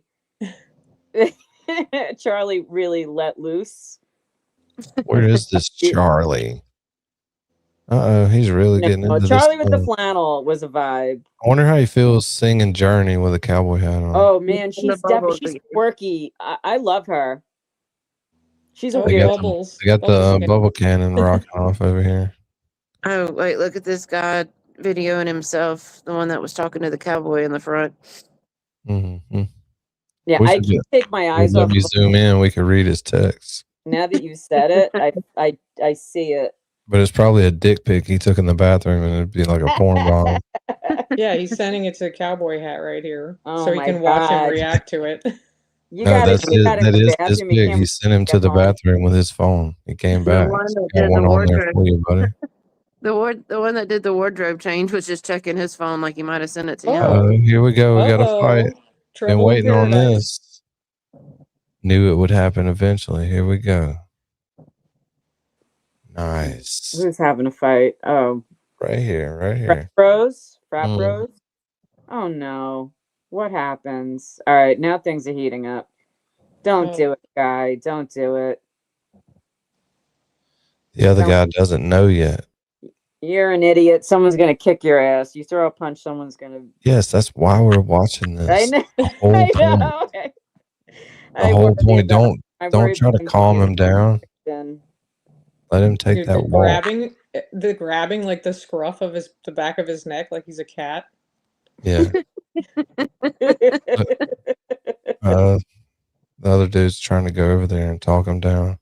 Don't His talk friends to our got up and women. left like really quick too. They're like, you're on your own, dude. That's a pretty big ass dude too. Like he's picking on the biggest dude in the bar. That doesn't mean he's very coordinated, but he's the biggest dude. Mm-hmm. Yeah, he has no idea this guy wants to fight him. I don't know. That back of the neck was pretty aggressive. I think I would have figured it out. Yeah, but that was his friend holding him back. Yeah, he was doing like the gay, like just forget Look at about the Trinity it. Killer. He feels It's the not vibe. worth it. Trinity Killer feels that violent vibe. Look at him. He's looking around all crazy. Look at him. Yeah, he's got to throw He's like, down with someone. he smells the anger and he's like, oh shit, this is about to pop off in here. I just need to get rid of some of this testosterone, this buildup I got going on me. Well, look, they're all touching tips over it. I need to let loose.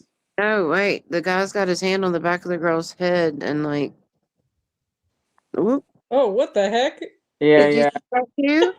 I saw that. What the hell was that? What to make of that? Is she She's into it? extremely Is she impressed. No, she's not backed up leaving? 3 feet. She's not, but she's not leaving either. You know? Where are my cursor controls out so I can change the color of the cursor? You need like a game time board where you can like circle the play, draw the line. Oh, that would be cool.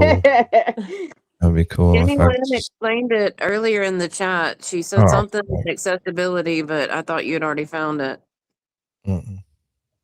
no, I'm too stoned. I didn't even see it. I'm sure she can post it again. Are you sure There's that's Bob not Mata. Bob? That's That's Bob Mata. Back to the bar, baby. Got I it. fucking knew it, Bob. Welcome back. Bob's been in Florida for a while. Oh man, we love Bob. Oh, look at this guy. He's got his bike and he rides He's a 10 beast. speeds. He doesn't ride the mountain bike things. He rides the 10-speed version. He's got his suit on right now with his spandex. Just rubbing The hot his pants. balls all over everybody. Jesus. Uncle Si's like, dude, you mind getting your fucking balls off of me? Get your balls off of me when you're talking, please. Oh, look at him. You see my balls right here. Oh, this blonde lady over here's got her friend Yeah. almost in full Nelson. They're Yeah, not she's gonna, had her in a chokehold for a while. they're not Oh gonna gently squeeze God. herself, lady. Oh my god. Mm. She's into it though. That's the thing. Like you have to see when these people get manhandled, it's like is it the booze? How did they calm this guy down that Or is fast? it they like it and they're just staying? He was just being held back by 5 of his friends. Now he's perfectly calm. Yes, Lola and Good Dog, there has been a lot of Higgy and Brian Albert interactions ever Yeah. since I first started watching it. That energy. For real. There's Weird Al yanking it right there. See him with the glasses on in the middle? Right there. That's the one who had his hand behind the girl's head and acting like. That's him. Yeah, That's he was Weird taking Al. her all around He by was the like top of her head. thrashing her head. He's weird. Like But she so stayed metal. near him. That's. Oh. He's definitely weird. Yeah, he's giving Dahmer. Got Big John Coffee back in there. We saw him the other day. He Oh doesn't my have He works security there. on his thumb. Every night at 10, he walks up to the manager and goes, "I'm tired, boss. He could say, I was tired. I was tired, boss. Oh wait, staff is I'm smoking gonna in the go bar. home now." Must be okay. Nah, he ain't gonna let it go. He ain't gonna let it go. Look at him, they're all like, "Damn, dude, you were gonna fuck that guy up if he only knew that you were mad at him." Yeah. He has someone no can idea still. Ray probably done beat the shit out of him. But this dude's doing it right. See, he's over here with all the girls. These dudes, look at them. And dancing. They're just hanging out, drinking and smoking cigs all night. I wonder why they don't have a W on elbow. That really bugs me. That doesn't look like a cigarette. That looks like a pre-roll. Really? Does that really bugs you? Why? Do you know how grammatically correct I am about everything? It's I know, Laleen. I know. I don't know why. Let's ask them. Oh, ask Bob. Piece of the Young Jerks from 2 days ago. It's about prior best select meeting. But it was to have Meredith call. Oh my God. You didn't see that when Will went over it? Yeah, let's do that. Let me find it. Or somebody send it to me. That way it saved me Get the going trouble. though. I have to go to bed, unfortunately. How long is that, Lolene?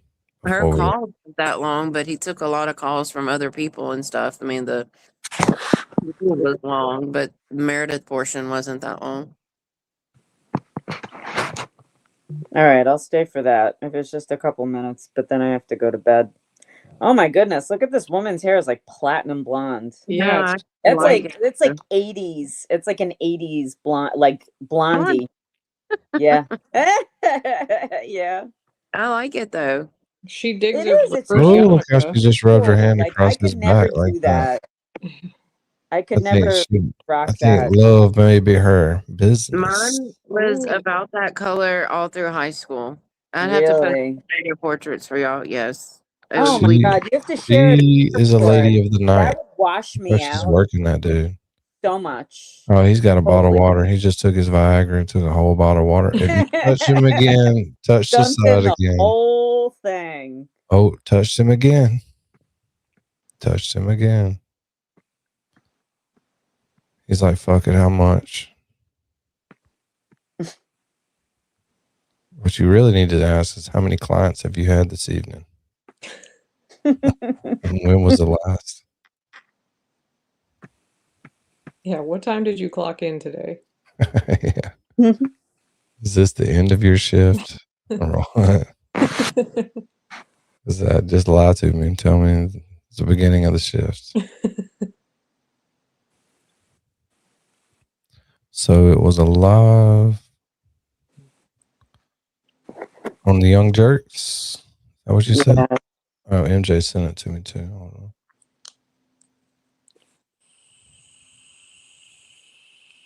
What do you say? Hour 22?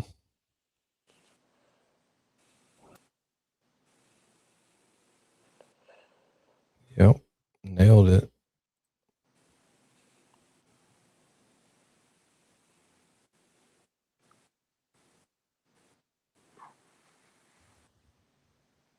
It looks like she called in for quite a minute there. And I don't have a lot of time, but just the comment I did hear you reading about the fact that somebody is still thinking that I was the one recording them is just, I mean, it just. She said that in the spaces we listened to. when they let her on. Sorry, guys, to butt in front of everybody. I just don't have a lot of time. I'm busy So typing important. a post on X. This takes 2 days. Stupid. What I saw was Mike Crawford live on screen, and Meredith called into his show. Yeah, this is what this is, isn't it? I mean, I saw him in his studio, whatever, live on screen. I don't know. I didn't see it like this. This picture here is giving Hans Gruber. Oh my God, for real. What was the kid that used to do the swimming that got caught smoking weed? Phelps. Oh, Phelps. That's Mike Phelps. I have a feeling like that was a surprise to Bettero now that I called that out, that I wasn't anywhere near him at the time. We weren't even speaking. It was told me, I learned this a couple weeks ago, that he had tried to frame me to Bettero. He'd been denying that he recorded Karen. It says hour 22. I just don't know how it can change. It's a comment that came in, and I'm just gonna say, like, to Bob, I'm gonna put it up here. You've been here a long time, Bob, but your comments lately have been so goddamn foolish. But I'm gonna let Meredith respond to it. But I'm just gonna say, Bob, I'm ashamed of you.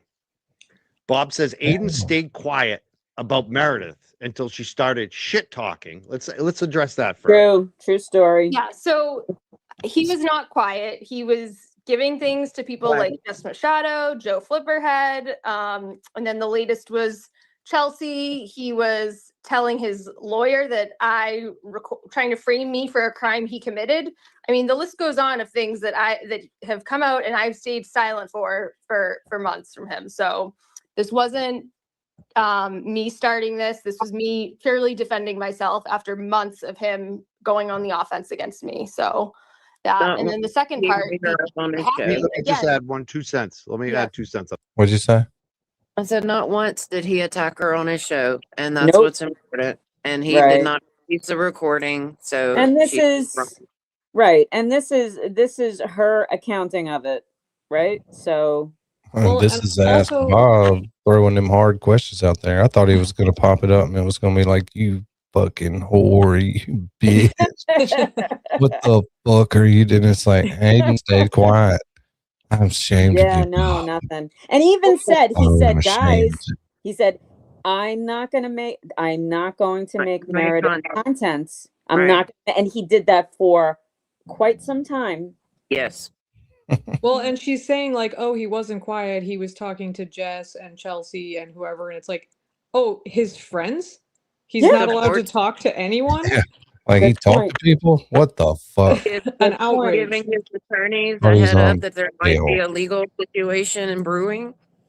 You can't talk to people when you're on bail from jail. Exactly. It's like, well, why? We don't know the circumstances of those conversations. And if that's even true, and probably is, but the point is, he didn't say a word, and he went to lengths and ignored, chats and questions, and said, nope, I am not going to make Meredith content. I'm never going to do that. I'm never going to do that. And she forced him into that position. Yeah. And on one of those spaces that Chelsea popped up on, she was like bringing up a time she got annoyed with him because on a stream he said Meredith did nothing wrong. Yeah, so, I heard her. How mad was at him for saying Say my name. Yep. Just don't say my name. Keep my name out your mouth. Janine, check your Number one, DMs. Janine, saw check your all of that DMs, happen. Janine. Yep. So I'm backing you 100% on that because that's what we all viewed on X and Twitter. We saw everything that you just said. And I also want to go back to your point about Karen Reed. I am very thankful for Karen Reed for what she did for my channel. And I feel like I owe Karen Reed, and I would never fuck over a victim. She's a victim. You know what I've been doing this weekend? I was watching her locked up in jail with her wrist up, and a chain.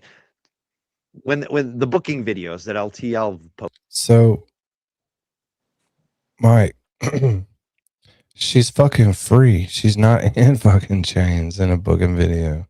well, and what is he saying? Oh, I feel like I owe Karen Reed. I feel like He owes her everything. just saying the opposite of what Aiden says. Like, She literally doesn't like Mike. Right. nobody likes Mike. Meredith does now. I wish them But the best. Yeah. Find anyone against Turtle Boy. I mean, geez. I wonder if Mike's 72-year-old girlfriend's okay with Meredith coming over. Ooh, Hanging Turtle out in a little bit. paradise. Hanging out. Spice it up. Put your teeth in the jar or get them out of the jar. Brother. This is a teeth in kind of night. At least the first half. At least the first half of the night. It's going to be teeth in. I am thankful for Karen Reed and her family, and I owe her. Mike tearing that thing And up, boy. I don't see how any YouTuber that grew like we did can't come out and say that. And how do you expect anything from her? I expect nothing for Karen. I am the YouTuber that doesn't have a picture with Karen. To say thank no you? No selfie. You know why? It's not because I haven't met Karen. I met her several you times. smell I've had bad. dinner with her. And when he said this, I can only think of 2 pictures that Aiden has with her. One is the night of the acquittal, and Right. the other I could think of was at a standout with her dad, her, and him and Meredith. Like, I can't even think of another picture Aiden has with her. You can hear him spitting all over the microphone. Yeah, that's It's like, gross. if you ever see Mike's microphones on fucking Facebook Marketplace, don't buy them. It's It's the like passion.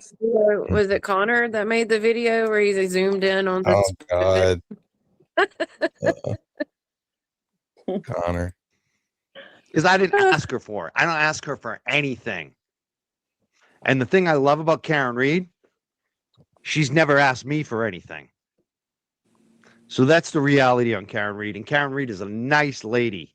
Her family is wicked nice. So that's what I want to say on that. You want to respond to, and she hacked him? Because Bob is still delusional. He still doesn't. Bob, they broke Bob's 2-part sentence down just perfectly. Like, and she hacked him. You want to fucking address that shit, bitch? Like, Mike, calm the fuck down, dude. Actually pay attention to the facts of what's going on here. He put shit on your computer, didn't he? On my computer?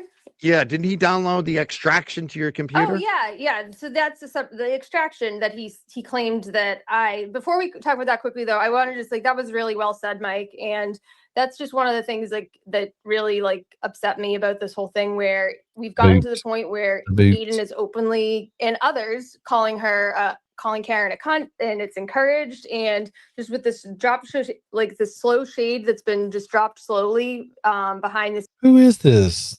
Slow shade? I've heard these words. I think. Scenes and publicly that we've gotten to this point, and it just makes me really sad because she is such a nice person, and her family as well. It makes me really sad, and I hope that they're not seeing all this. It's just gross. But yeah, back to the hacking thing. So this is something I've addressed with actual receipts on my Twitter, but again, were one of you talking? Oh, No, I just laughed at Katie K's comment. That's all. That's looks like he works at comic book Karen when Karen wouldn't let her in court after the CF McCarthy's incident. And then she's obviously been telling Turtle Boy that Karen owes him and should have done his show and everything else. And now she's whistling a different tune. What's up, Rights On? Rights On. Rights On. Did you bring some pizza? Nice. Oh, I hope for everybody. Delivery. working on getting on YouTube. There was no hacking. There was no to this day, Aiden hasn't shown any proof of hacking. The Facebook account. Oh, shit. Clamasuze is in there in Mike's chat still. She says, I have no idea how Karen withstood all that she has been through for nearly 4 years. She has tremendous strength and fortitude. She has handled this with grace and dignity. Well, that's all true. That's true. But I thought she was a turtle rider. Yeah, she did. She had a wrench. No, remember I dropped the chat in there one night. Oh, she got and I was already in there, and she was like, "Don't pay attention to the Rat House Media banner. Ignore those It's rats. gonna go away in But now 5 she's coming seconds. in our chat, so hey. Yeah, but it's gonna go away in 5 seconds. It's advertising for the creator. But I'm saying now she's been in our chat recently, so Was Has she? she? Oh, I see that. yeah. Yeah. I think people can She's still super support smart. Karen and Aiden simultaneously. Yeah. They don't take a side Yeah, on Karen. something. I'm talking about Mike. I ain't talking Yeah. about Karen. You know, all the things she's saying about Karen are true, but you know, it's become complicated. You know, that's one part of it, and there's a whole other part of it that has to do with Teebs and all this wiretap bullshit, and the fact that she, you know, it's a gratitude thing, right? What's up, MJ? Yeah, What's up? it's about grace and dignity is the only one I'm a little, I don't know. Right. Yeah, Grace yeah, and yeah. dignity. Agree. Hey, my daughter. Hey, so I like my voice sounds funny because I think Dakota got me sick. Oh, Well, why the hell did you get on here if you can't talk in the microphone? Oh, I can He's taking talk. It place. just doesn't sound great. I'm gonna go. Never sounds great. We wouldn't have known the difference if you wouldn't have Shut told the us. fuck up, Danny. Oh my Good goodness. night, Janine. I'm not far behind you, babe. Yeah. All right, let's get rid of Meredith so we can go to An account bed. I made April, nice to myself in formally meet you. 2018, and I Great to hang out. like let Have Aiden fun. use it with me. Chat. Love y'all. Are you Love leaving? you. I have to. I have All to. right. Be careful. Be careful going home. I will, brother. I'll see y'all. Love That was y'all. a joke. All you gotta do is turn your phone I on. know. I got it, Okay. Danny. I Saying did. how she was home. Thank Be you. careful. Night. All right, let's get this over with. I'm ready to get off here. 2024. And then he changed MJ's it to on A. here now. Timothy It's time to Carney go. in 2025 when Clarence got suspended. He knew I still had access to the account. He like had me use it for like stuff for business purposes. There are texts that I posted of him acknowledging me on the account, me like using it, like it was not a secret, me fixing it, me getting his ID up so that he could get it. And then the last text about the Facebook account was in August when he was like, do you still want it? I was like, I guess not. I just used it to spy in Sean's group. I posted all of these texts evidencing that I wasn't in the account at the time of the call. And that's really the bottom line, is that I wasn't in the shared Facebook account. And again, if he thought I was in it, why is he sending shit like this? That's like illegal. Like, first of all, I wasn't. And to this day, he hasn't shown a single screenshot of thing of proof that I was in the account at the time of the call on August 29th. But second, why is he still like sharing stuff? Now his latest allegation is I'm sharing an old video of him and Lindsay. Like, why would I want to even see that or share it? Like, what would that like? It Because makes you're no jealous. sense. When Aiden does things like this is classic Aiden, he shares things, he forgets who he shares it with, he forgets who he tells who he shares it with, he overshares, and then when he's caught and gets in trouble, he blames hacking or this person or that person, and too many people just say, okay, take Aiden says so as proof. Meanwhile, I've shown receipts, there's no hacking, this is Aiden sharing things again and trying to blame his bad behavior for others and deflect. The guy's been hacked so many times now. And how many times has he had issues with ex-girlfriends too? I mean, this is a pattern. But unlike the other ones, he didn't include them in the business like he included you, which means you have all the receipts, which this is really dumb for anybody to go to war with somebody that has the receipts like you do. And I just don't get how stupid some of these dick riders are, that they don't see what's actually happening here. Yeah, I mean, and that's what he was banking on. He was banking on me just getting scared and him being able to bully and use his usual tactics like he does with everybody. But that's not happening. You don't get to just screw with somebody's child, with my job, and try to destroy my reputation and think I'm going to go down without a fight. And what did DFC or whatever they're called? What did they DCF? What was their attitude when they came to see you today? Do they understand what's actually happening here?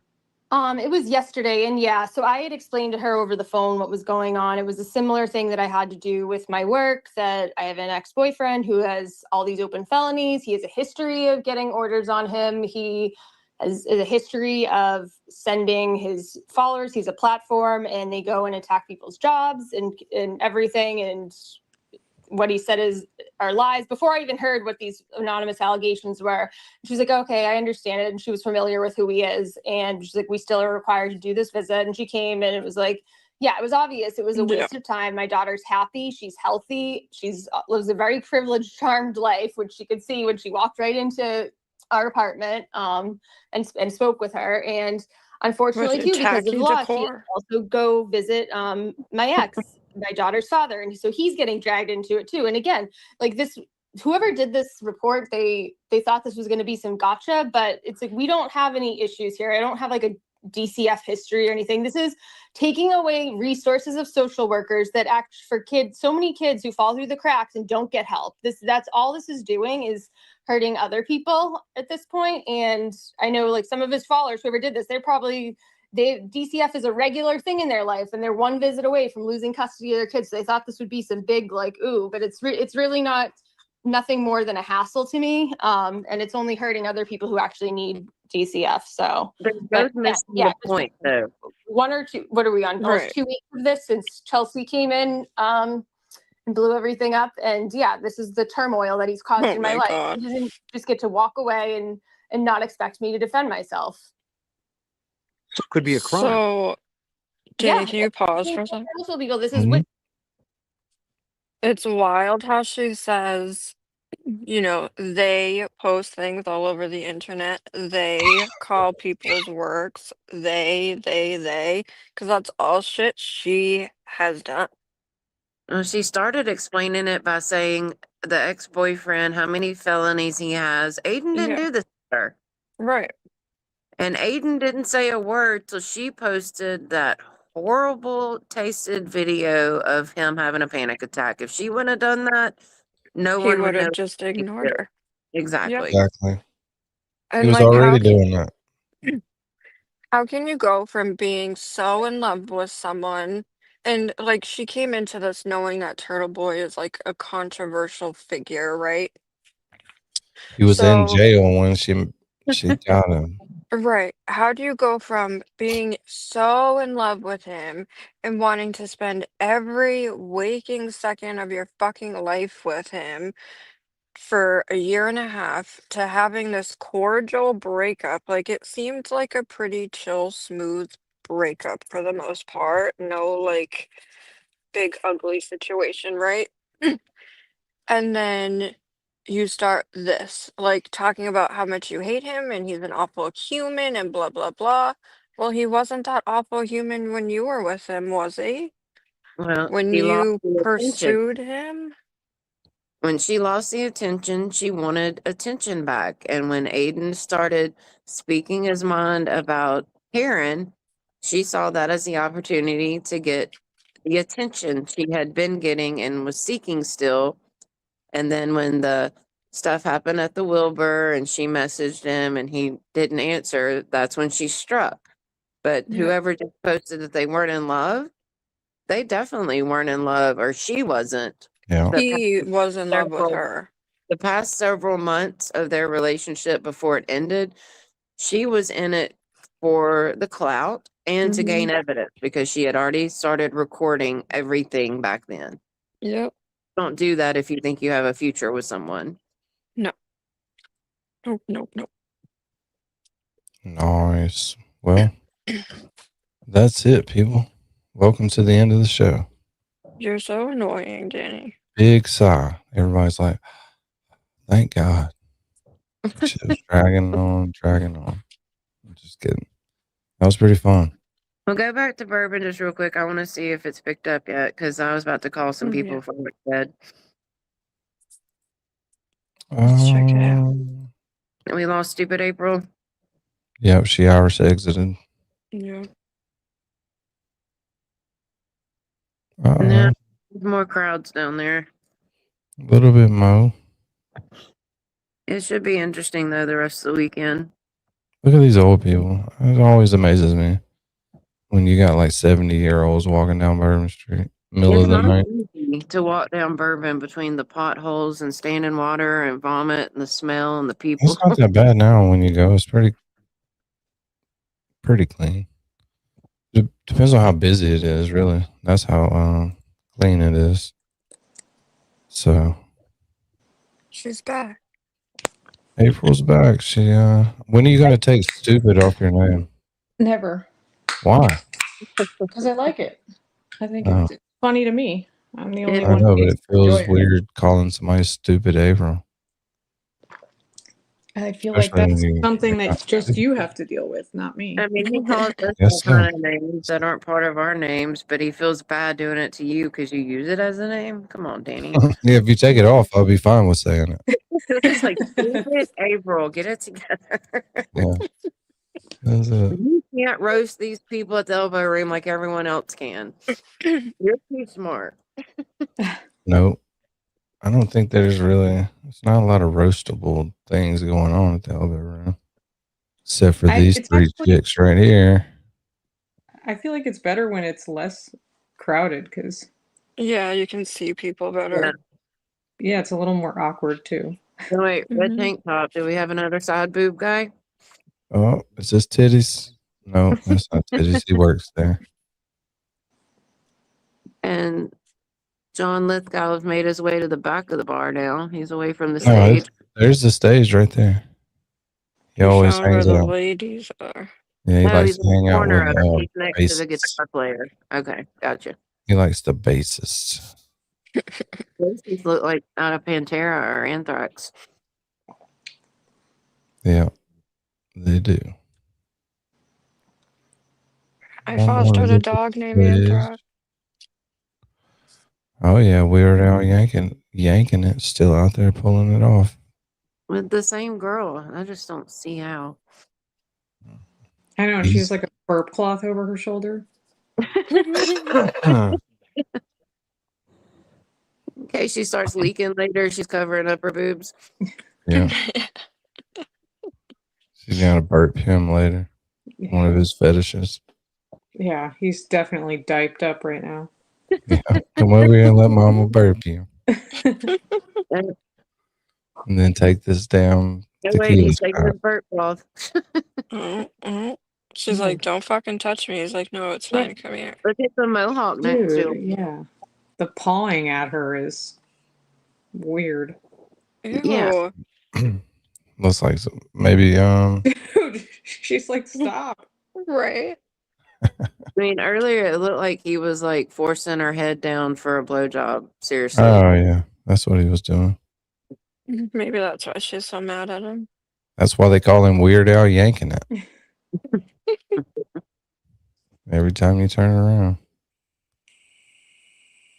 Well, I think that's it. It's gotten pretty boring. Welcome to the end of the show again. Sorry, April had technical difficulties. We had to wait. Couldn't just close it out when she was in limbo. Well, all of a sudden I couldn't hear, and then I'm watching on my computer, and the sound is delayed, so there would be no point of trying to still talk. Yeah. Sometimes StreamYard does that, and you just gotta go out and come back in. Yeah. It's just Especially on the phone. I figured it That's out it. by myself. Not as bad as People- voice. She pulled a smart April. Smart April. Yeah. People, thanks for hanging out. Ladies, say goodbye to everybody. Hi, guys. Good night. Good night, chat. Night, Danny. Later. Take.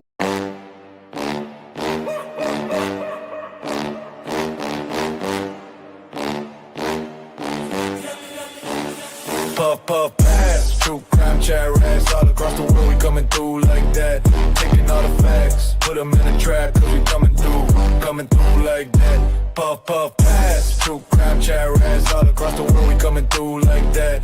Taking all the facts, put them in a trap, cause we coming through like that. When you see the scene, I'm a rat in the pack. Rolling with the squad, got the truth in the sack. With the teams, with the schemes, broken dreams in the crack. History's a puzzle and we bringing it back. Taking all the facts, hand deliver to the chat. Whiskers twitching, we be sniffing where the story at. Puff, puff, pass. True crime, ChatRats. All across the world, we coming through like that. Taking all the facts, put them in the trap, we coming through coming through like that. True crime where we be every night. Clues on the table, got the case in our sight. Doing what we do, every wrong make it right. From the shadows we ignite, bring the dark to the light. Crime scene blueprints, mind sharper than a knife. Rats in the basement, but we running the heights. From the alleys to the penthouse, stories collide. Truth in the whiskers, we ain't letting it slide. Got a map to the madness, every clue's a guide. We the ChatRats, and we bona fide. Puff, puff, pass, true crime chat rats. All across the world, we coming through like that. Taking all the facts, put them in the trap, cause we coming through like that.